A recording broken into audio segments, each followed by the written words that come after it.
It's time for episode 76 of Festpod, where we'll be meeting all the bands playing this year's Takeover at Download. That's right, we've got 6 bands to chat to about getting on that stage on the Wednesday. All that's coming up on Festpod, the unofficial rock festival guide, right after this. Are you looking for that last-minute festival essential? Or maybe you just want to travel light to get your whole camping setup when you arrive on site? The good news is that Fat Frank's Camping Shop will take care of all your festival camping essential needs. From camping chairs to blow-up airbeds, cosy duvets to festival cooking sets, Fat Frank has it all. And what's more, Fat Frank offers a click and collect service at several UK festivals. So head to fatfrankscampingshop.com to order now, or visit Fat Frank and the lads at your favourite festival. Fat Frank's Camping Shop, the official sponsors of Festpod, the unofficial rock festival guide.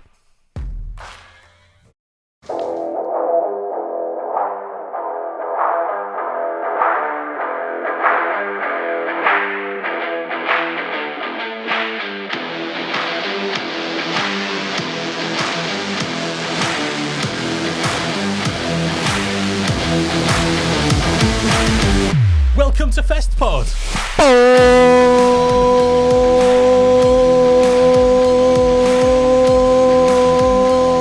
Takeover, baby! The unofficial rock festival guide. Episode 76, recorded on the 5th of June, 2025. I'm Neil Wilkinson, and here we are, just before Download Festival, to meet the Download Takeover bands. Whoop, whoop, whoop, whoop, whoop. Oh, wow, it's going to be quite an episode.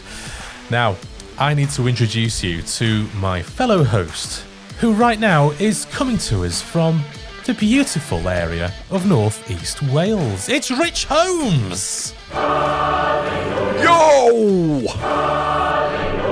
I am here. Remix. Now, how are things in the beautiful area of Sheep? Full of sheep. Is it full of sheep? The sheep are full of me. And If you look out of your window, can you see sheep? no. If you look out of your bedroom window, if you look into your front garden, You can see the one that's tied up in my sheep dungeon. oh yes, she's beautiful.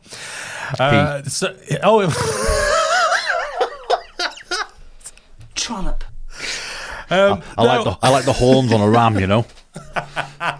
Something to hold on to. So this is a weird beginning to a show that lots of people are going to watch. We are so looking forward to the takeover. We're a little bit giddy, to be honest with you. We are, and so just before, no sheep were harmed in the making of this episode. No, that's true. That is true. Filth! Yeah, exactly. So there are 2 versions of the show: audio and video. The video is on YouTube, and the audio is on your podcast app. Just search for Festpod to find it. It is free to subscribe. Keep up to date with the socials of Festpod by looking for Festpod, and find all of our links, including our beautiful new merch and our Patreon, at festpod.co.uk. So we need to introduce the bands. Now, it is quite a lineup at this year's Takeover at Download. We are privileged to have had the chance to speak to all of them, and we really, really can't wait to be there. It's days away. It's away. Terrifying how close it is, and you're absolutely right. This is a stacked lineup this year. First of all, let's have a chat with all Ears Avow. Welcome, guys. We've got Claire and we've got Jake. Where are you based? Swindon. Swindon, the beautiful Swindon. The beautiful Swindon. The land of roundabouts. It is, yes. I've been around some of your roundabouts. We have the magic roundabout. That's what we're famous for, right? Is it as horrifying as it looks like? I feel like every time we have this conversation, I go into, well, it's actually 5 small roundabouts. And when you understand that, pulls down a chart behind us here. It's a graphic. Swindoners understand it, yeah. Do you become Go on, man. experts in roundabouts from living in Swindon. Yeah, honestly, man. Like we've all done. When you're like 12 instead of GCSEs, you do mastermind on roundabouts. GCSE Some schools roundabouts. do Pythagoras. We do circles and roundabouts. So, congratulations. Thank you so much. You're going to be performing on that Takeover stage. How did it feel to get the news? Dude, it was like the most... It was surreal, wasn't it? Yeah. We were driving back from a really terrible gig, and we were all in the van together. It was one of these ones where I think we played to 2 people or something like that. Yeah. And Jake literally just suddenly went, guys, we've had this message. I think my voice broke like a 14-year-old. Like, guys, sorry to interrupt. Yeah. We actually have this theory that we actually had an accident on the way home, and we're all in a coma, and it's like a joint shared dream that this is going. Wow. Oh, that's make a great TV show. I'd like to see that. Yeah. I think Neil keeps whispering, "Wake up, Jake. Wake up, Jake." You can hear me blink. So not only are you appearing at Takeover, you are opening the Takeover stage. Dude. You are opening Download Festival. Yeah. No I've been pressure. saying we're bookending the festival Bookending it with corn. That's what I was saying. Bookending Wake it up, with Jake. corn. Wake up. Wake up, Jake. Father, is that you? Oh my days. Yeah, I knew it. None of this is real. Yeah. So, I mean... We both heard that as well. I mean, it's. I mean, are you Download regulars? Have you been before? No. We've actually, none of us have ever been to Download. We're all like, we went, I mean, coming from down south, I guess it was like Reading Festival, wasn't it? It was the big one that we used to go to. And nowadays it's more like 2,000 Trees. But Download, it's like, full, all having our virginity taken. Yeah, what a wonderful... While playing at the festival. Insane. Silly. So excited. That's a different festival. I mean, I guess you feel lucky for being picked to be first. Man, beyond lucky. It's a lot. It is a lot of pressure being the first one, isn't it? But then also, like, that's it. Like, it's done then, and we can just enjoy ourselves. Yeah. So, yeah, I think it's a good thing. Yeah. We rehearsed last night, and I said to the guys, I was like, this time next week, we will be on, like... We'll be, like, packing up. Yeah, crazy like, come down. Wow. What Oh, weird. see, when you put it in terms like that, it becomes real, doesn't it? Yeah. Yeah. Exactly. Hey, obviously, you rehearsed last night, so your set list is all nailed on now. You're all ready to go. Yeah, we think we know what we're doing. Yeah, unless Probably. I suddenly goes, guys, I think I've got a slightly different idea. I've been known to do that. Yeah. No, I won't, I promise. Do it. Yeah, we're good, aren't we? Yeah, I we think. are. Yeah. It's funny, man. Even like our shared band calendar, like when I put the gig in, it says like AEA at Download brackets. Ha ha ha ha ha. What the hell? Yeah. It's not real. Yeah, this isn't happening. Yeah. Wake up, Jake. Wake up. Wake up. Not again. So tell us, I mean, there's going to be people who haven't heard of Ears Avow. There might be one or two. Just tell us about the band. Tell us where you come from, like in terms of music, in terms of inspiration, and what you've done so far. In terms of inspiration, I don't know. We're all like new metal kids, aren't we? I think, but like then also I'm the songwriter, and I grew up on everything from Queen to Madonna. So we're like new metal kids, but like it's really poppy at the same time, isn't it? So yeah, I guess Limp Bizkit meets Madonna. Yeah, I guess. If you can Wow. somehow imagine that. We don't sound like Limp Bizkit. No, I but- need to see this gig. No, we just it's just rock music, isn't it? I guess, but those are our influences. So we have some pretty heavy moments and some big riffs, but it's again Poppy and very hooky. catchy and stuff. So Yeah. we've been doing the rounds for a little while, haven't we? About 10 years or something. Getting Wow. veterans at this point, I think. Yeah, except not at Download. No. Noobs at Download. Yeah. I don't know. We've just been slogging away at it. We've released a few EPs, done all right on them, haven't we? Yeah. Like, You can't believe we're at equally has been doing it for like 10 plus years. Yeah, now. I know, it's wild when we think about it. Yeah. So Yeah. would you say this is like the biggest gig you've ever done? Yeah. So far. Yeah. Without a shadow of a doubt, man. We've played 2,000 Trees before. Yeah. That was probably the biggest one. That was to somewhere around about 800 people or something, Yeah. wasn't it? And then that's always been our sort of like top thing that we've ever done. And then this came up, and we heard how many people were at the opening slot last year. I think I hid under the table for a little while. I know Sam from In Depth, and I was like, oh, I remember them doing it last year, and I went through their Facebook and found the pictures and stuff, and I was like, oh. Yeah, because I think we thought we were probably on a smaller stage than the one we were on at 2,000 Trees or something, and so we were like stoked, but it was like, it was, it would still be kind of like small for the festival, and then you found the pictures, and it was like, what? even what? Today, they want us to come and play. That's it. You sure? Even today, we got an advancing email about visuals for the screens. Oh yeah, like literally. Again, like you're having video stuff. Never thought about that before, weirdly, and I responded This to must be what it's like to be in a real band. I responded to the person I was emailing. I put, gonna be honest, this is our first time doing a major festival. Please explain this like you were explaining it to your nan. Yeah, I mean, for this is the thing about the Takeover is the very nature of it is the fact of it's unsigned bands who are DIY, used, right? Yeah. But in terms of planning the show, planning the set, have you put any special thought into it? I mean, are you going to do anything different? Yeah, good question. Well, we've got loads of new material. We're sort of like sat on an album at the moment that we're dying to put. Well, we will be.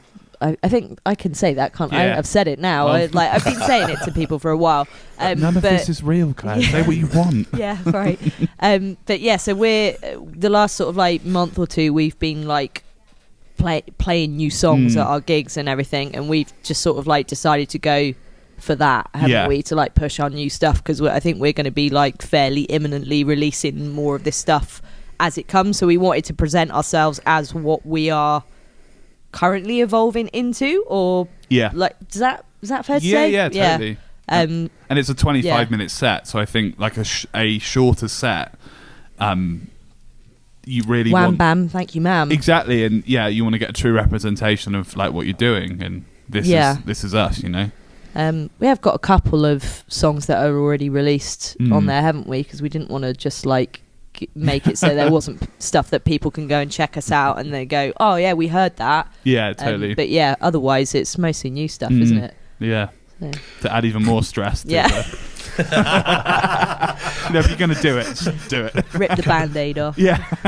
What's your kind of your hopes and expectations from playing Takeover, and where do you see that can take you as a band going forward? Do you think it can give you that bit of a kick up the arse, a bit of a step up? And I think even if it doesn't actually give us some sort of leverage, I think we're all hoping it will give us a little bit of a boost. I think it's given us such a morale boost, totally, that it doesn't really matter whether anything good comes of it afterwards, which I feel like surely it will do, but because we can forever now have on our CV that we played at Download. That will never change. And, that's really, really cool. But I think just the morale boost that it's given us, like especially when we're sat on all this new material and everything, for us to be like we are doing the right thing more than ever, ready to like grab the bull by the horns. Is that the saying? Yeah. And so it feels like validation, I guess, for all the work that you've put in over the last 10 years. Totally. Not that we're seeking validation, but absolutely. Because it's an odd one. I think we've always sort of almost pact, I suppose, without calling it a pact, between the four of us, has always kind of been, as long as we're enjoying ourselves and it's not financially ruining us, then we'll keep doing it. And it's only when it gets to the point where we're like, no one's having fun anymore, that then maybe we'd consider stopping, I think. But that's we still keep having fun. We Yeah. keep making each other laugh. So that's it, really. Totally. That's an incredibly level-headed and thought-out response, and I think it's very easy to have answered both of those questions and gone, yeah, well, hopefully it'll start getting us gigs, more gigs, and we'll bigger gigs and tour and this, that, and the other, and some representation, and actually to hear that just as a band, the morale boost. That's so nice and so refreshing. So I've just wanted to. I think people lose sight of that, don't they? That bands get so caught up in that, you've got to play some rubbish gigs every now and then, and they let it whittle them down. But if you have good friendships in that band and stuff like that, then none of that should really matter. Yeah. Because you can find ways to entertain yourselves and make each other laugh and all of that. And personally, I think that's more what it's about than trying to make it and all of that sort of stuff. Because what does making it even mean anymore? It's such a obscure thing now, isn't it? No band's ever made it. We know bands that are absolutely killing it, or I won't name any names, but we've got friends in bands that are really doing big things, but they're still working at Nationwide is the big one in Swindon. They're still working down at Nationwide and stuff like that, and having to pay their bills from that, not from the huge tours that they're doing. So what does it matter? You still, even in that situation, it's probably not going to be it's going to be hard. Yeah, you got to find all the other fun bits to concentrate on. For the love, not the money. Exactly, man. Yeah, you play a rubbish gig, you get back in the van and you still laugh it off. It doesn't matter. Yeah. Whereas, as you said as well, we've toured with bands in the past, because again, we're really old and been doing it for ages. That I could have been playing a wedding gig tonight for triple the amount of money. Yeah, well, you're here and make the most of it. You know? Didn't. Yeah, or if we haven't made it by the end of this year, we're calling it a day. And I'm like, well, if you've got that ethos, I feel like you've kind of shot yourself in the foot already. Yeah, I agree with that, definitely. It should be for... I mean, the whole reason you got together as a band in the first place was because you want to have fun, you want to make music. Exactly. Exactly.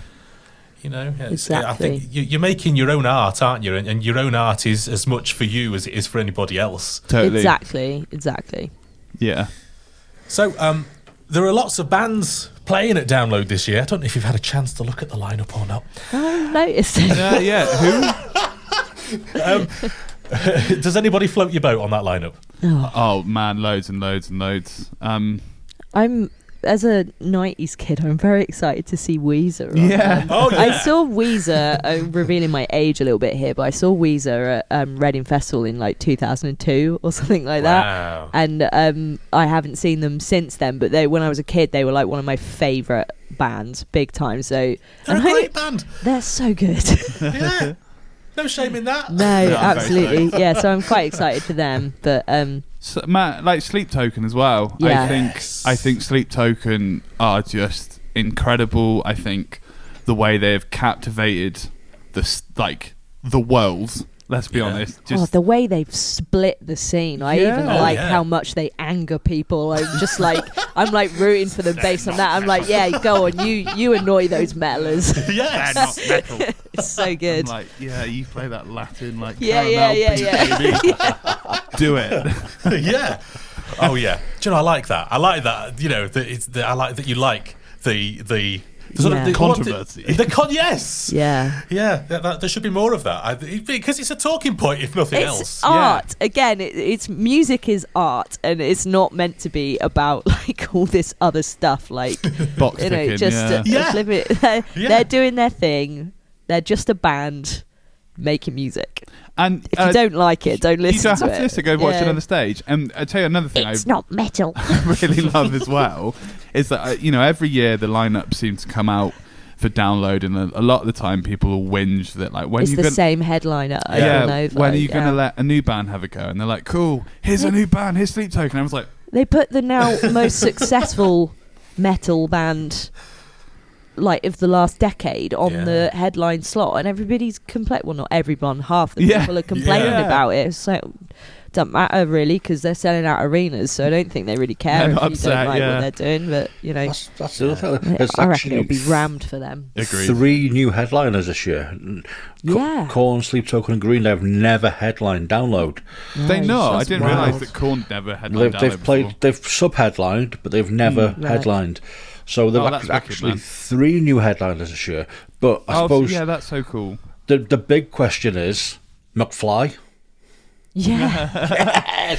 I knew it was going to be a yes. Again, I think that really, I felt really like proud for them. Yeah. Like, I'm not a McFly fan. It kind of missed my age group. I was the right age for it. For those guys, I know that obviously they're like such a pop band or whatever, but they're still like guitar players and they are shredders at heart and stuff like that. And they must be so made up that they're getting to play Download, and that like touches my soul. Agreed. And, do you know what I mean? I just think, yes, well stoked for them.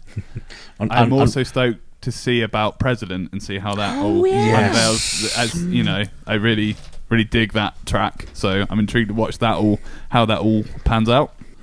Yeah, I'm quite surprised by them, actually. I didn't reckon I was going to like them as much as I do, but there we go. I mean, my first listen, I was a bit unsure, and then I've listened to it a few more times, and now I just keep having that chorus going around in my head, to be honest. So. When I tested this interface, I literally put it on tonight. You did, It's going to be a busy stage, I think. Too right, agreed. Yeah.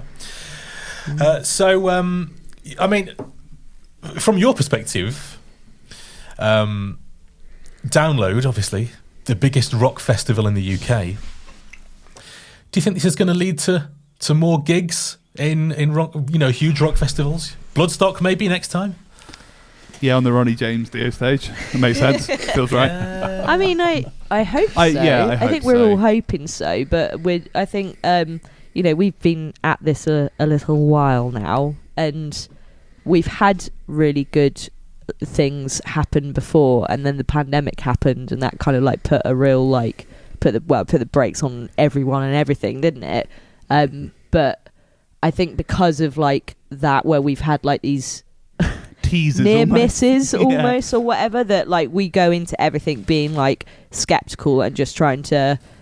Skeptical's maybe the wrong word, but just trying to enjoy it in the present and enjoy the moment, if you know what I mean, but not without also having some forward planning going on, kind of thing. And this happened at a really good time for us. As I said, we've kind of sat on this album and everything. We're like, there's never been a better time for our band to be about to release some new music and stuff. So hopefully it will all come together, and maybe we might get a step up and things like that. So, yeah. But again, it's beyond a dream to play Download full stop. So even if that's, nothing does come of it, like I reckon that Paramore will just call us and offer us a support. They better do. I've been trying. That's what I'm hoping for. Taylor York, unblock me on Instagram. You do both seem really relaxed at this point. Because none of this is written. No, I honestly, I described this as like it's not a bucket list thing because it was like above my bucket list. It's so yeah. I don't think I know it's kind of mellowed. Is that the right word? Like out over the years a little bit, but Download to me was always the metal festival, and I never considered us heavy enough to be on it. Yeah. So like.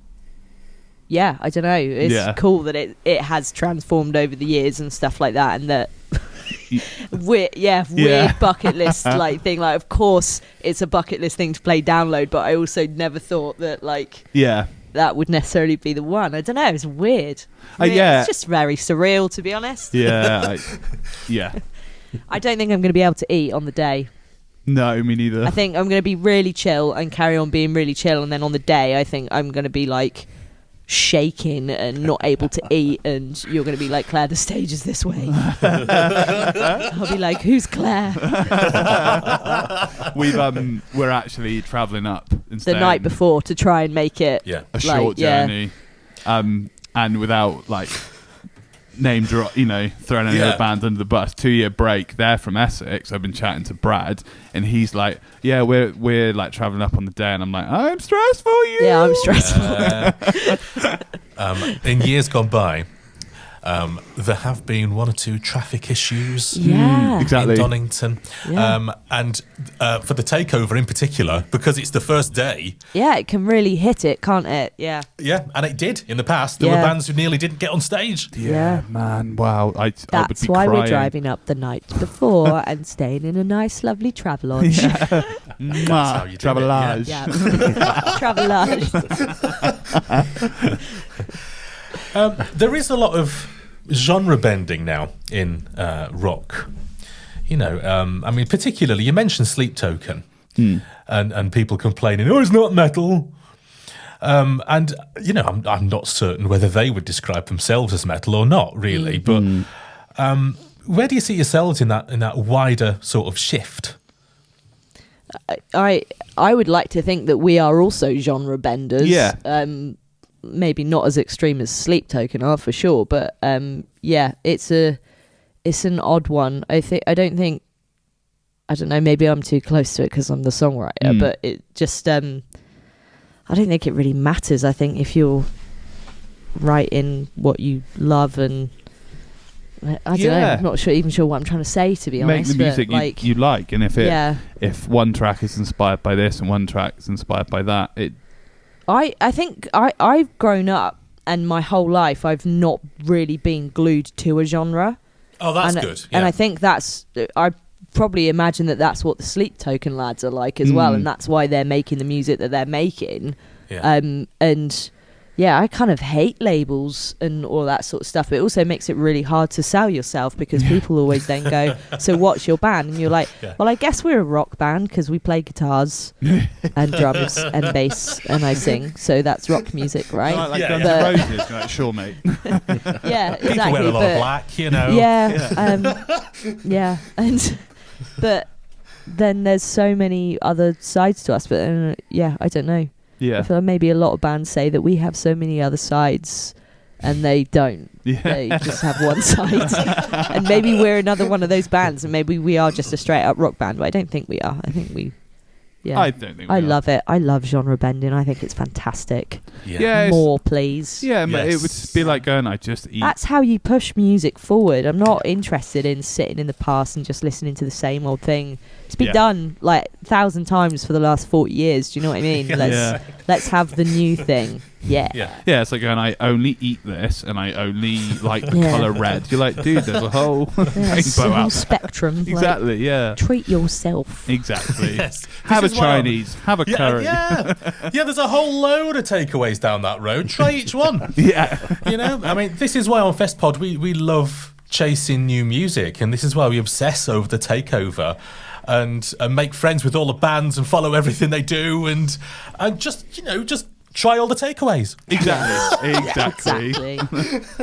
And if you know what if you don't like it, just don't go to the takeaway again. Exactly. It's fine. Exactly. Yeah. It's Order fine. something else. Still It's sorry for fine. you, but it's fine. Yeah. All Ears Avow, thanks so much. That's Claire and Jake. Thank you. there. Thank you so much for having us. And we will see you on the day. Yeah. See you in less than a week. Oh my god! I liked them. I thought they were really nice, and I really can't wait to see them on stage. Proper down to earth people, and yeah, really excited to see them. 4 p.m. Takeover stage. It's going to be amazing. Make sure you're there. I like the fact that the takeover has been shunted on to sort of later in the day, because there was a point when it was on at like dinner time, which is far too early. Yeah, it's nice to see it go back to where it should be on the bell. Yeah. How it used to be. So yeah, yes, absolutely. It gives us all a little bit more time, doesn't it? Because you've got to get in, you've got to get your tent set up, you've got to get some beer down your neck. You know. Got to get some more beer down your neck. Yeah. And some more. And then you come to the Doghouse for a mosh. Yes. You might spot us through the fence. We'll wave like this. Give it away. Trollop. So, that's Kim Woodburn. She's always got an opinion. She's always got something to say. You're a little bitch, dear. Me? So, now we need to move on to our next interview. Who is it, Rich? It is the wonderful Collapse the Sky. Well, welcome, guys. Congratulations on being picked to play the download takeover. You must be absolutely buzzing your tits off. Absolutely. Yeah, oh yeah, crazy stuff. It's a very big pinch moment. It really is. Yeah. Like it is a real sort of dream come true kind of moment to be able to be featured as part of such a major festival, one that we've all kind of been to over the years, and that we've sort of you've created friendships and other things, other people that you've been to with the festivals over the years. So it means a lot to all of us. It really does. Yeah. What was your reaction when you got the call off Hevs to tell you you'd been successful? He's a wind up, so I thought he was winding me up. To be honest, I picked the message up first, and I was getting changed in a gym change room cubicle, and I dropped the towel, and in disbelief, and then. And then I just messaged these guys as quickly and as frantically as I could, and I think I was shaking a little bit. It's such great news for us, and it's going to be the biggest show we've done so far. Wow! And I think we've got the energy and the motivation to go out there and smash it as hard as we can, really. So we're excited and hungry for it. Yeah, ready to bring it, man. Ready to bring it. So I'm guessing you've actually been to the takeover before and seen how everything goes. Yeah. So you know how big that tent is. You know how big a potential audience you'll get, and you know how high up the stage is. Oh yeah. Well, we revel in it because over the years we've been lucky enough to travel up and down the country and play all sort of various different size stages and venues and festivals. We did Bloodstock. Was it 3 years ago now? Yeah, 22. On the New Blood stage, we won our region's Metal to the Masses to feature on that. So we have we've dipped our feet into that kind of scope of that level of stage and that type of experience. So to get to do it all over again at Download is, that's the one. Exactly, yeah. Obviously, you've got a lot of potential new fans coming through District X at Download and coming to the Takeover. If you had to kind of describe you as a sound, as a band, and what people can expect from your show, what are you going to say to bring people in? It's very hard to place stylistically. Timothy had a good one. It was movie soundtrack metal. I'll go with that. Wow. The sort of the orchestral stuff we use, and the sort of orchestral, bit of classical sort of back end stuff. He said it was very. I can't remember what word he used. There's quite a lot of sound design in there now. There's a lot of old school metal influences in there, but we also listen to a lot of modern bands that use a lot of electronics and synths. So that there is a broad scope of influences that have gone into it, which I think have resulted in it being quite hard to place in terms of a subgenre, which we quite like, really. So there's some immersive sound design on there. There's some orchestral sound design, big riffs, Plenty of breakdowns, Nice. big vocals, obnoxious solos. from So for everyone then. Something for everyone. Yeah. So how did you all get together then? I mean, how long have you been going as a band? 8 years now. Yeah. No, it's longer than that now. 7. I was just 10 years old next year. Oh yeah. So it was 2016 when we first. That was the first album drop. That was the first album drop. 2015 we probably started. Yeah, when we first initially got together and started forming the group, would have been sort of mid to late 2015. Released the first album, Seven Eyes, in 2016 as we sort of announced ourselves publicly. Nearly 10 years, man. But me and Not a bad 10th anniversary, is it, for the band? oh yes, big show planning. Yeah, nearly there. Me and Flynn go back. Got 20 years. Yeah. Myself and Luke, the drummer, we've been playing in bands since we was kids. then, when the band sort of formed, myself and Lee had put together some demos, just the two of us, and then it generated a bit of interest online, and we decided to turn it into a full band, and it morphed into this. You put something out. I think it was a demo of Conformity. Yeah, Conformity. And it said about wanting to form a band, and at the time, Flynn had gone over to the States to do the Camp America stuff, wasn't it? Yeah. And I saw this question of they're looking for some members, and I thought, I wonder what sort of music he's doing. He might still be over in America. I'll ping him a message. He sent me this demo for Conformity. As soon as I heard it, I was like, yeah, I'm in. This is the one. And that was that. Yeah. And actually, me and Carl have a similar sort of history as you guys, because me and Carl were previously in a band together.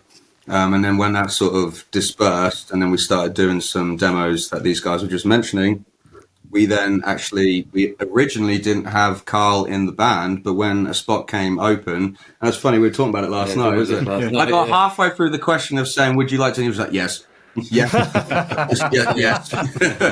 Which was really cool. It was really cool. And I think since then, we haven't really looked back, have we? No, not at all. We've just been working, just trying to get ourselves out there as much as possible. And 10 years, it's gone by pretty quick. Yeah. Was this the first time you applied for Takeover, or have you applied in previous years as well? We've applied before. I think one year we made the shortlist. I think one year they did like a Spotify shortlist, and we reached that. But we kept applying, and this year we're going to give it a go. Yeah, man. Excellent. You all seem like really chill guys. And I always find this in metal bands. There's no one that's kind of like batshit crazy. Yeah. You all just seem on a level. We save that for the stage. You seem really relaxed about the whole thing, I mean... It's funny, I'm pumping myself full of caffeine and I'm still chilled. Nothing's working. I mean, on the day... I'm assuming that you're going to be hyper. Or is it just water off a duck's back?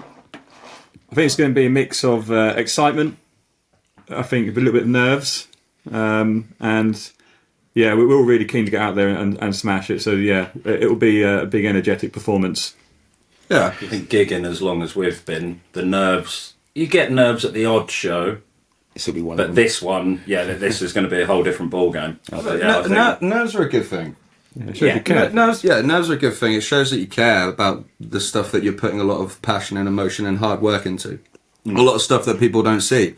All the behind the scenes stuff, all the times we're in rehearsal rooms for hours upon hours, making sure we've crafted down, especially in this case, the 25 minutes that we're given to grace the stage at Download, So we want to make sure that from the minute that we start to the minute we end, it's go, go, go.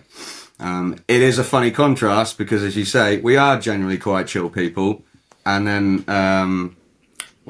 hear this guy now, compare that to when he's on stage, two different people. But it's like a Zen thing. It's like I get all my aggression out and I'm just like, it'd be weird if you talk to people with your metal voice, like in day-to-day life. That'd be weird, picking up the phone and I'm like, hello. Just be a bit weird, right? Yeah. Too much caffeine. Yeah, I mean, your videos are nice and energetic, I've noticed. There's a lot of energy goes into them too. So if that's an indication of what we can expect to see at Download, I mean, have you planned the show? Are you ready? Yeah, we've designed the set. We had a show last night, and we've gone through the songs we want to play, and a couple more rehearsals locked in just to fine tune a couple of things, and we'll be good to go. Nice. And are you guys sticking around for the entire weekend? Oh yes. Yeah. Well, who are you excited to see? Who are you looking forward to? Fowler really likes Sleep Cycle. He thinks they're really good. Really good. Green Day. Never seen Green Day before. I haven't seen Green Day before. Yeah, I weren't overly fussed, but the more I keep thinking about it, it's like, they don't come over here that often. Like, it's a pretty good one to check off the bucket list. Yeah, so I will probably make an effort. And there's tons of up and coming bands on the smaller stages who have a lot of hype and excitement behind them. Yeah. I mean, too many to really just sort of like reel off right now. It's even on the Takeover, Exist Immortal. Yeah, Exist Immortal. We know the guys in Exist Immortal. They're really nice guys, professional. We've done a handful of shows with them over the years. In fact, we played Cambridge with them last year, right? Yes, November. Yeah, November last year. Really nice bunch of guys. So across the whole spec of the festival, there's just Ghost Inside for me. Ghost is one of my favourite bands. The Ghost Inside. Yeah, man. Yeah, Spirit Box, another one. Yeah, Lorna Shore. Bleed from Within. I think the Sunday is more our vibe. Yeah. Yeah. I think, but when you look at the whole thing, it's stacked. You know, Download always does a really good job of making sure there's something for everyone. Yeah, the Venga Boys is on in the tent after us. In fact, or late one. Yeah. Anybody, any of you McFly fans who are going to be crowding into the tent at third for? Carl loves them. I'll be with you, brother. Don't worry. These guys will be starting the pits. They'll be spreading people about for the Wall of Death. For 5 colours in her hair. 5 colours in her hair, yeah. Clotheslining people. Yeah. If I don't see at least one spin kick from you now, Johnny McFly, I'll be disappointed. Live. They do half time a bit of that. Make a deal. Make a deal, Rich. If he doesn't do spin kicks, you get to spin kick him. Okay, I'll take that, Yeah. I'll take it. And are you going to be getting on the Venga bus? Hell yeah. Yeah, we're just talking about. Yeah, I forgot Venga Boys were on the same day. Yeah, absolutely. Yeah, so they're in the Doghouse, I It's think. like the party thing at the end of all the stage and that. It's the Venga Boys. I know I'll be spending my adrenaline. Yeah. Are you going to be camping, guys, or are you staying off site? Camping. Yeah. Like we kind of alluded to earlier, like over the years we've gone to the festival and we've always immersed ourselves in actually being a part of the festival entirely and doing the 5-day camping and stuff like that. Actually, your first time was 2023 when Metallica headlined twice. Yeah. That was pretty good. That was pretty good for him. I started going in 2010. And I've only missed a couple in over the years. I think you also started around 2006 with my first. Yeah, Devon, strappy young lad. That year was Yeah, have you been, Flint? No, this is the first time I've ever been. Yeah, It's your first time this year. Yeah, Okay. So for the majority of us, we're kind of quite well rehearsed in download. And what to expect at like 3, 4, 5, 6 in the morning in the campsites. Bloodstone. They do it everywhere. Do they? I don't know. I've never seen binge jousting at Download. Really? So we were quite quiet where we were. Maybe we should start it. Spin kicks and binge jousting. Let's go. Yeah. Get in trouble. What are your favourite things that you like to hear shouted out during the night whilst you're trying to sleep in your tent? Because we hear a lot of, whether it's Alan or Alan's a classic. Alan! Steve! around our campsite, it'll probably just be come. Oh, Probably. That's quite a solid in joke. is it right? Okay. Yeah, so there'll probably be. I think he's explaining before we. But I don't think it does. Butt Scratcher was always a popular one. Yeah. Butt scratcher. Yeah, that was always a Best famous bit, one. that I miss the days when they used to send text, like joke texts, up to the main screen. Do you guys remember those days? Oh wow, we're going back a few years now. Yeah, man. Yeah, I miss all that sort of stuff. What was that? I don't know. Just random people at the festival can send like texts, like messages to other people, or just like random jokes and things. They all come up on the big screen. Oh, no way. Yeah. Some of them are. So Some of you them get are the odd great. one. It's like, oh, Sophie, can you meet me here? But then you'll get some like proper dark joke. Yeah, yeah. I was always intrigued to see those. That was good. How about favourite toilet graffiti? That is a great question. I have an absolute class one, and it's stuck with me. And all it said was, "Your dad wanks on all fours." It's yeah. I've never seen anything touch it. I think it's fantastic. I don't think any three of us can now top that. That's Nothing Whoever wrote it, mind. Yeah, if they end up watching this and they go, oh yeah, that was me. Yeah. That's top tier. No context to it. It literally just said that. Brilliant. The best ones don't need any context. Exactly. No, exactly. sure. You do get some wild stuff. You do. I was trying to think of ones that were clean enough to say. Oh, don't worry about being clean. Oh, good. Oh, in that case, then one of my favourite text jokes that came up on the main screen was "Roses are red, violets are blue. I'm going to fuck you with a rake." Nice. Which is on the main screen. Yeah, Oh, amazing. wow. And then, like, I don't know. Did they specify which end? You know, someone's going through them to like verify whether they're good or not. And it's going, yep. Yeah, we'll have that one. So we are Festpod. We love festivals. Download is just one festival. So any other festivals that you'd like to big up? What other festivals do you like? Bloodstock definitely has to be given a mention. Not only because of like two main points, I think. One, from where they started, from like an open air, very sort of small main stage, to seeing where they've got themselves to now is quite remarkable and impressive. The second thing, and just equally as important, the Metal to the Masses competition. The grassroots that helps bands such as us and people we've known over the years get to a level where they can hopefully sort of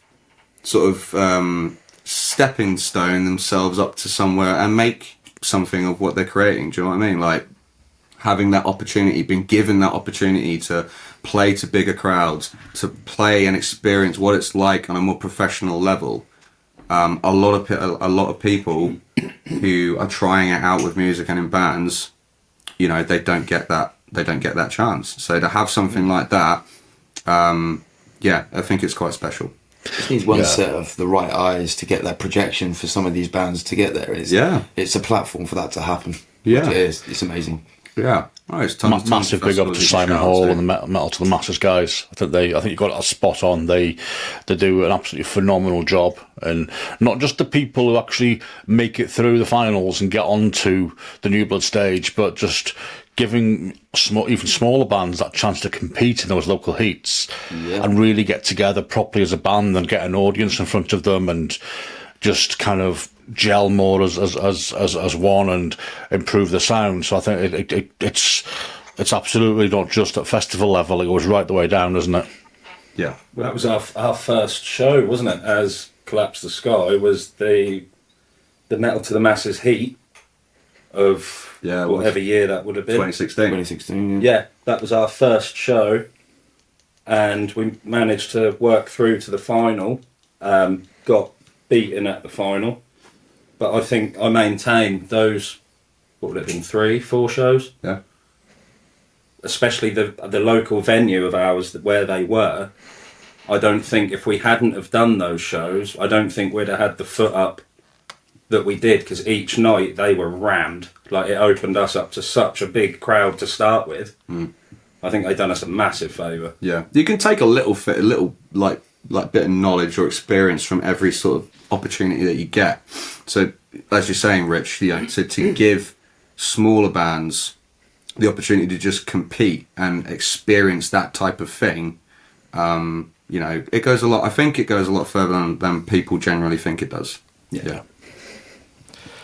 And you know yourselves what kind of opportunity that Metal to the Masses gives you. So it's going to be, I should say, probably a bigger opportunity now that you're going to be on the Takeover stage. I mean, what are you expecting to get out of it? That's really cracking question. Really good question. I don't think I'm not expecting anything. I'll just be happy if we come away with a few gig swaps with some of the other guys who are playing, just to get us up and down the country. I'm happy. It does give you an opportunity to network with people that you may not have necessarily been able to have the connections to do that with. So it could put it, and you can never say it's a given, but it can. If you smash it and you do a really good performance, then you're going to turn a few heads, right? Yeah, absolutely. You know, and like you're saying, given this opportunity to perform on a grander stage, to what is hopefully a big crowd as well. Many people that have never heard of us before. So to have that opportunity to gain a higher reach and exposure, I think it'll mean a lot. It'll mean a lot to us because, you know, all the bands that are going to be featuring, all the bands that have entered this competition, we've all put in a lot of hard work behind the scenes. You know, so you never know what's going to come from it, but you just hope that some cool things will come from it. So we'll see. And don't forget as well, the festival bookers from Download and Live Nation do grace the stage for Takeover, and they will come in and watch the bands who've been put on. And you know, you never know as well. It might not be immediate, but in 12, 24 months, you never know. We might get a message to your management team and get yourself booked somewhere, or even playing, you know, somewhere else on that Download during the main festival. Yeah, that'd be amazing. Yeah. Yeah. Even just being able to say that you've played Download, we've found a lot of bands of, you know, they say that's a big boost. You get more credibility, no matter where you're at in your music career. You know, once people know you're a Download band, you can get gigs from that. You know, we know lots of bands who have been like that. So there's something to look forward to. Yeah, and you know, you can say that you supported Green Day, Sleep Token, and Korn. Yeah, that's great for your band's CV. Yeah, absolutely. And you're quite right. You're quite right. It'll hopefully open up a lot of new doors that I feel we will grab by the scruff of the neck when and if they come our way. Absolutely. But like from a vocalist standpoint, going to Download for the last 10, 15 years, seeing the amount of vocalists that come out and they scream Donington or Download, I can't wait to get out there and just be one of those guys that's able to do it. It's going to feel good. It's going to feel great. Yeah. Well, as the second band on over the entire weekend, it's going to be incredible to be able to say that you've done it. We can't wait to meet you there and see the show. Thank you. Congratulations again.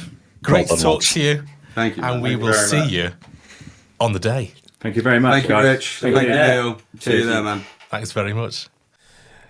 Now, it's hard. I don't think we've seen such a relaxed, chilled out band talk about the Download takeover and going on stage in front of all those people on that massive stage. I think they're just going to take it right in their stride and smash it way out of the park. And I'm all for it. 4:40 Takeover stage, Doghouse, baby. Yeah. It's one you don't want to miss any of these, to be honest. Make sure you're prepared and get yourself ready. Once you set up in your campsites, just take a stroll and get there to see all these bands. I mean, if you've been following it like we have, what a lineup. And there'll be more chats with bands coming up right after this. Hi, we're Bloodmores. You're listening to Festpod. We'll be right back. Right back. Well, you said, happy days. Are you looking for that last minute festival essential? Or maybe you just want to travel light and get your whole camping setup when you arrive on site? The good news is that Fat Frank's Camping Shop will take care of all your festival camping essential needs. From camping chairs to blow-up airbeds, cosy duvets to festival cooking sets, Fat Frank has it all. And what's more, Fat Frank offers a click and collect service at several UK festivals. So head to fatfrankscampingshop.com to order now, or visit Fat Frank and the lads at your favourite festival. Fat Frank's Camping Shop, the official sponsors of Festpod, the unofficial rock festival guide.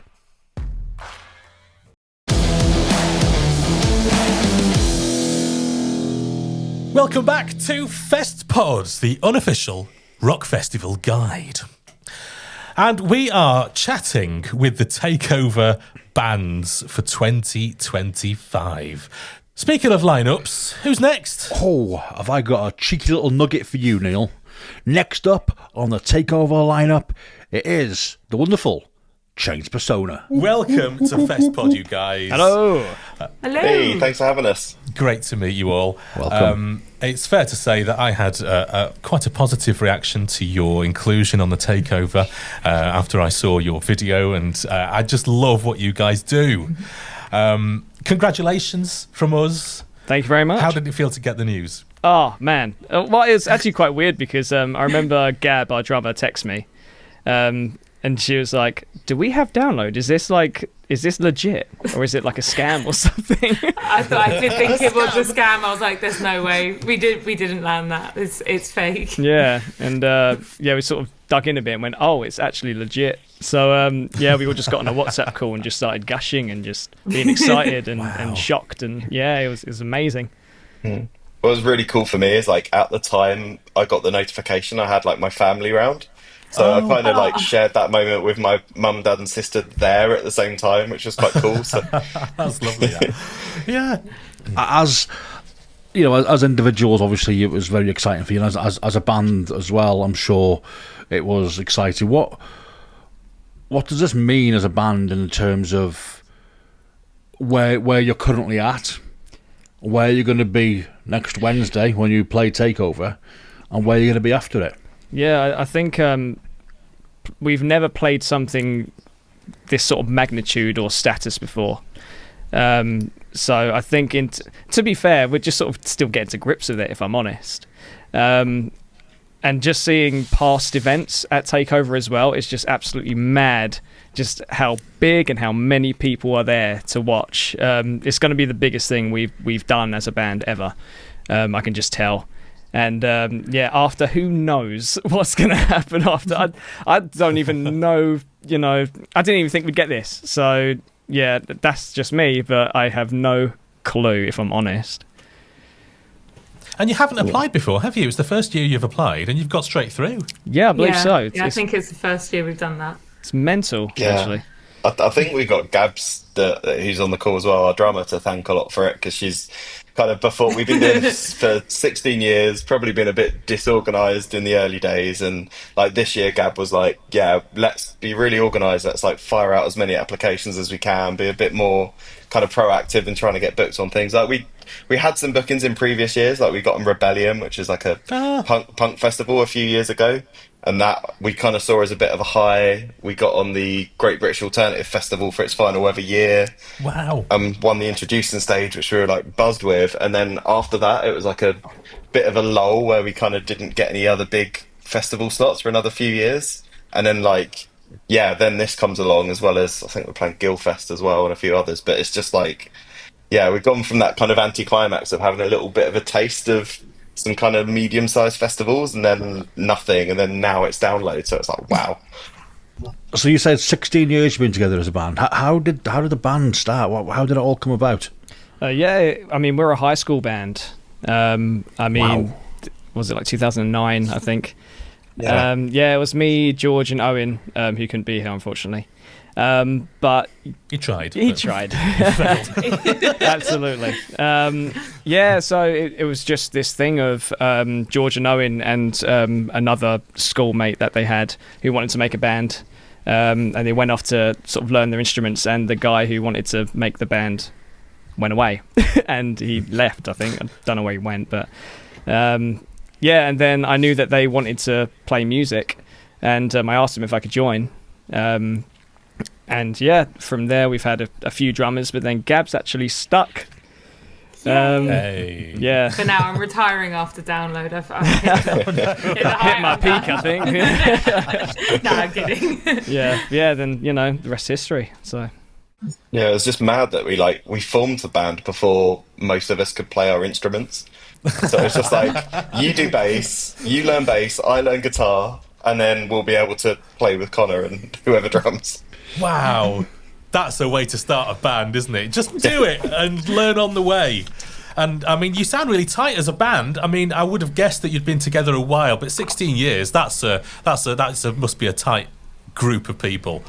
We try, I guess. Yeah, I mean, we've just been doing this for, like you say, for 16 years. So we just want to hone our craft and just do the best we can do and just try and improve as much as we can.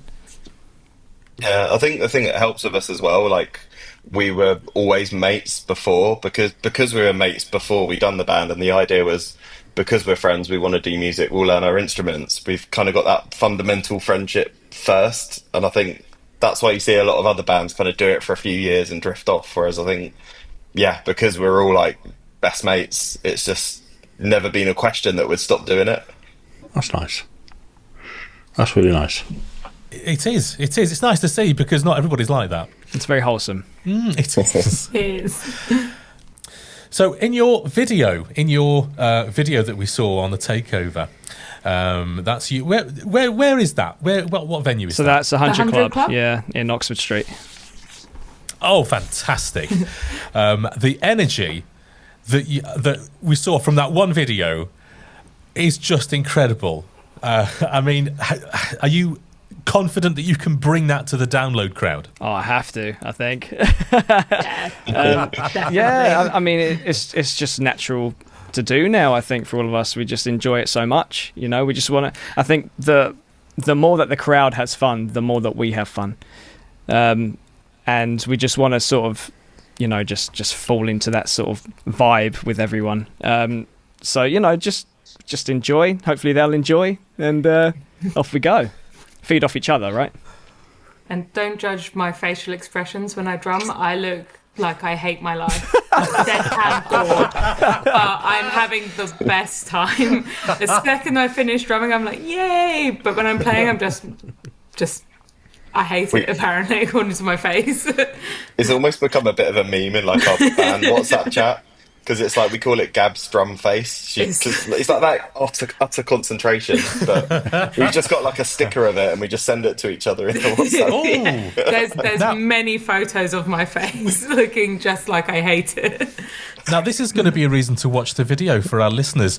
Could you do your drum face now for us? It's just that. Just I hate it. Oh, okay. I was expecting something a bit more dramatic, to be honest. No, it's just deadpan bored. Like, as if I'm sitting on the bus, focus. you know, just staring out a window, zoned out completely. Oh, okay. Yeah, as if you aren't sat in the middle of a stage at a concert. Yeah. Exactly that. My arms are a blur. Wow, I'm intrigued. We're going to get a camera on you and watch for this now. There's going to be so many more memes about my face. It'd be great. We can spread it to the world. Yes. So, are you guys? Have you been to Download Festival before? Yes, I went. Owen goes every year.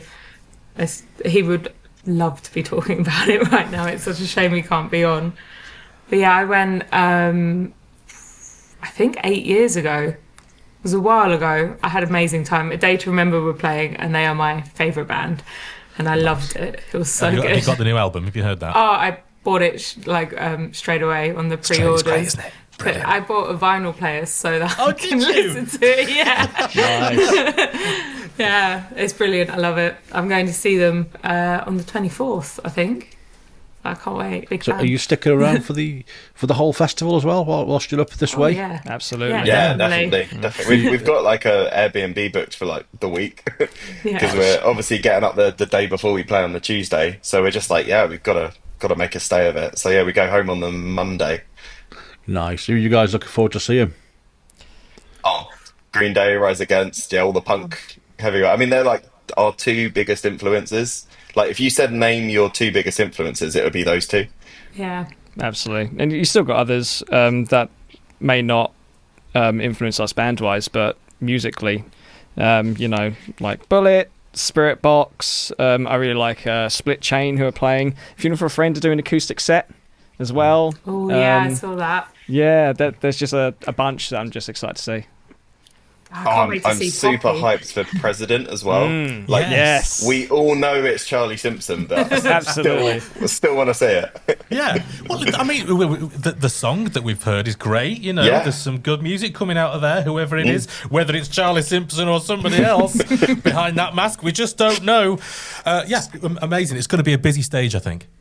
Absolutely, Definitely. yeah. It's interesting as well because we only have that one song, but I'm guessing it's going to do more. Who knows what it'll be like, but hopefully it'll be good. There's more due, I think. Yeah, absolutely. Yeah. I've got to ask, with you being a punk band, how do you feel about Frank Carter and the Sex Pistols? Yeah, go on, George, you first. Sorry, I was going to say I personally love it because I'm kind of weird. I never really got that into Gallows, but I really liked his first couple of albums with the Rattlesnakes. So, and even that's probably like 10 odd years ago now. Time flies, but yeah. So I like his style. I think it's a close match to like Johnny Rotten and the original kind of Sex Pistols sound. That kind of very British vocal delivery, shouty. So I think he fits the mold really well. So, so I guess you get some purists and elitists out there who it's not the same. But to me, I want to see it. I think it's going to be awesome. I agree. I wholeheartedly agree. Johnny Rotten doesn't agree. He says that it's basically karaoke. It's just sour grapes, isn't it? It is, yeah. The great thing is, he's not bitter. No, definitely he's not bitter at all. If you had, let's say, 30 seconds to describe Change Persona to someone who'd never heard of you, what would you say? Oh, God. I guess we'll do a quote that someone else said, right? So if Rise Against and was it Billy Talent had a kid? Yeah. And it raised it in South London, then that's Change Persona. It's a good quote. I do like that one. That's the only way I can describe it. I don't know, but because there's influence from a lot of stuff, like, say, Green Day and Rise Against. Two different sides of punk, I find, anyway. Just sort of merging them together, but then having quite a bit of shoutiness in it sometimes as well. More of like an old schooly, hardcorey tinge to it. That, I guess. Did you consciously decide to be a punk band? No. So to begin with, we wanted to be like a metal band, and that was too hard to play, and punk was easier, so we started that. So I did not know that. Became like the 4-chord wizards, basically. We tried like everything though. We tried covering a Day to Remember, 3 Days Grace, Green Day, Blur, like Nirvana. So it was like grunge, indie, metal, pop, and it was just like what sounds best out of all these things we're covering. Blink-182, like what sounds best, and it was always the punk stuff, wasn't it? And like Connor, your biggest influence was always Green Day growing up, wasn't it? So like we just kind of lent into that. Yeah, absolutely. I think that really sort of drove where we went anyway, just because I'm the guy at the front, so it just makes sense that it would sort of verge onto that path. And to be fair, back then I wasn't massively into metal. I like it more as I've gotten older, and I do like metal now. But yeah, it was more sort of the punkier side back then, especially, and I think that's really what drove us to begin with, anyway. It's great to see a punk band on the Takeover because we don't get many. Fair. Yeah, it's quite refreshing, I guess. Yeah, nice. I think the lineup this year in general though, like Download, like having Green Day as a headliner, and even like Sleep Token. I know like you get a lot of people out there that turn their nose up at that. I think they're wrong. I think Sleep Token are awesome. Yeah, but like it seems like this year Download's kind of pivoted a bit, and instead of the big six every year, it's like shaken up the agenda a bit. There's some different styles and different genres. I think that's a really good thing for the festival. Yeah, it's very interesting, and the thing is as well, it can draw a wider audience, more groups of people to it as well. I think just going that route. Yeah, definitely. Like the alternative scenes, we're all the same, right? We're all the outcasts. We all like the music that you won't hear on the radio. You know? Yeah. It's like, no reason to gatekeep or divide. Like, all alternative stuff's good. Yeah, mate. Preach about that one. So, how are you feeling about getting on stage at the Takeover? I mean, are you prepared? Are you ready? Is it just a case of walking on there and doing it, or is it a little bit of anxiety about it? Shitting ourselves. I'm so nervous. Shitting ourselves. No, it doesn't matter how well we're doing at practice. I'm so nervous. We are nervous, but we are so stoked as well about doing it. And at practice, we're just trying to tighten the setup as much as we can, and just make things nice and seamless for everyone to listen to, and just for less horrible things to go wrong. But yeah, no, we're just so excited. I think we're just gonna go out there and do it. We don't need any party poppers, bells and whistles. We're just gonna play, and hopefully people can connect with that and enjoy it. I always find with like the bigger shows, it's the build up that's worse. It's when you're up there, you're fine. It's just a case of like before you go up, bit of anxiety. As soon as you hit that first chord, it just all goes away, and you're completely fine. So I know it'll be the same, but in the interim, yeah, we're bricking it. Have you seen the stage? Yes, I've seen photos. Yeah, Yeah. it's massive, dude. yeah. Try not to think about that part. What's your biggest gig up till this point? Probably the Great. Probably. Go on, mate. Yeah. Go on. You The go. Great British Alternative Festival. Yeah, I think so. That was quite a big crowd there. Yeah, But it was in like quite a big space. So even though it was probably in the thousands, because it was like in the main kind of lobby, it was basically held at Butlin Skegness. So it was in like the big tent, and it was in like the central area between the stages. So you had a lot of people come to the stage and watch it. It was probably like in the thousands, but then because it was such a massive space, it kind of didn't feel quite as intimate, I guess. Yeah. Well, what a gig at Butlins, eh? That's amazing. You pay for a lovely holiday somewhere, and you get to see Change Persona. Fantastic. There you go. Okay, well, I just want to wish you a massive good luck.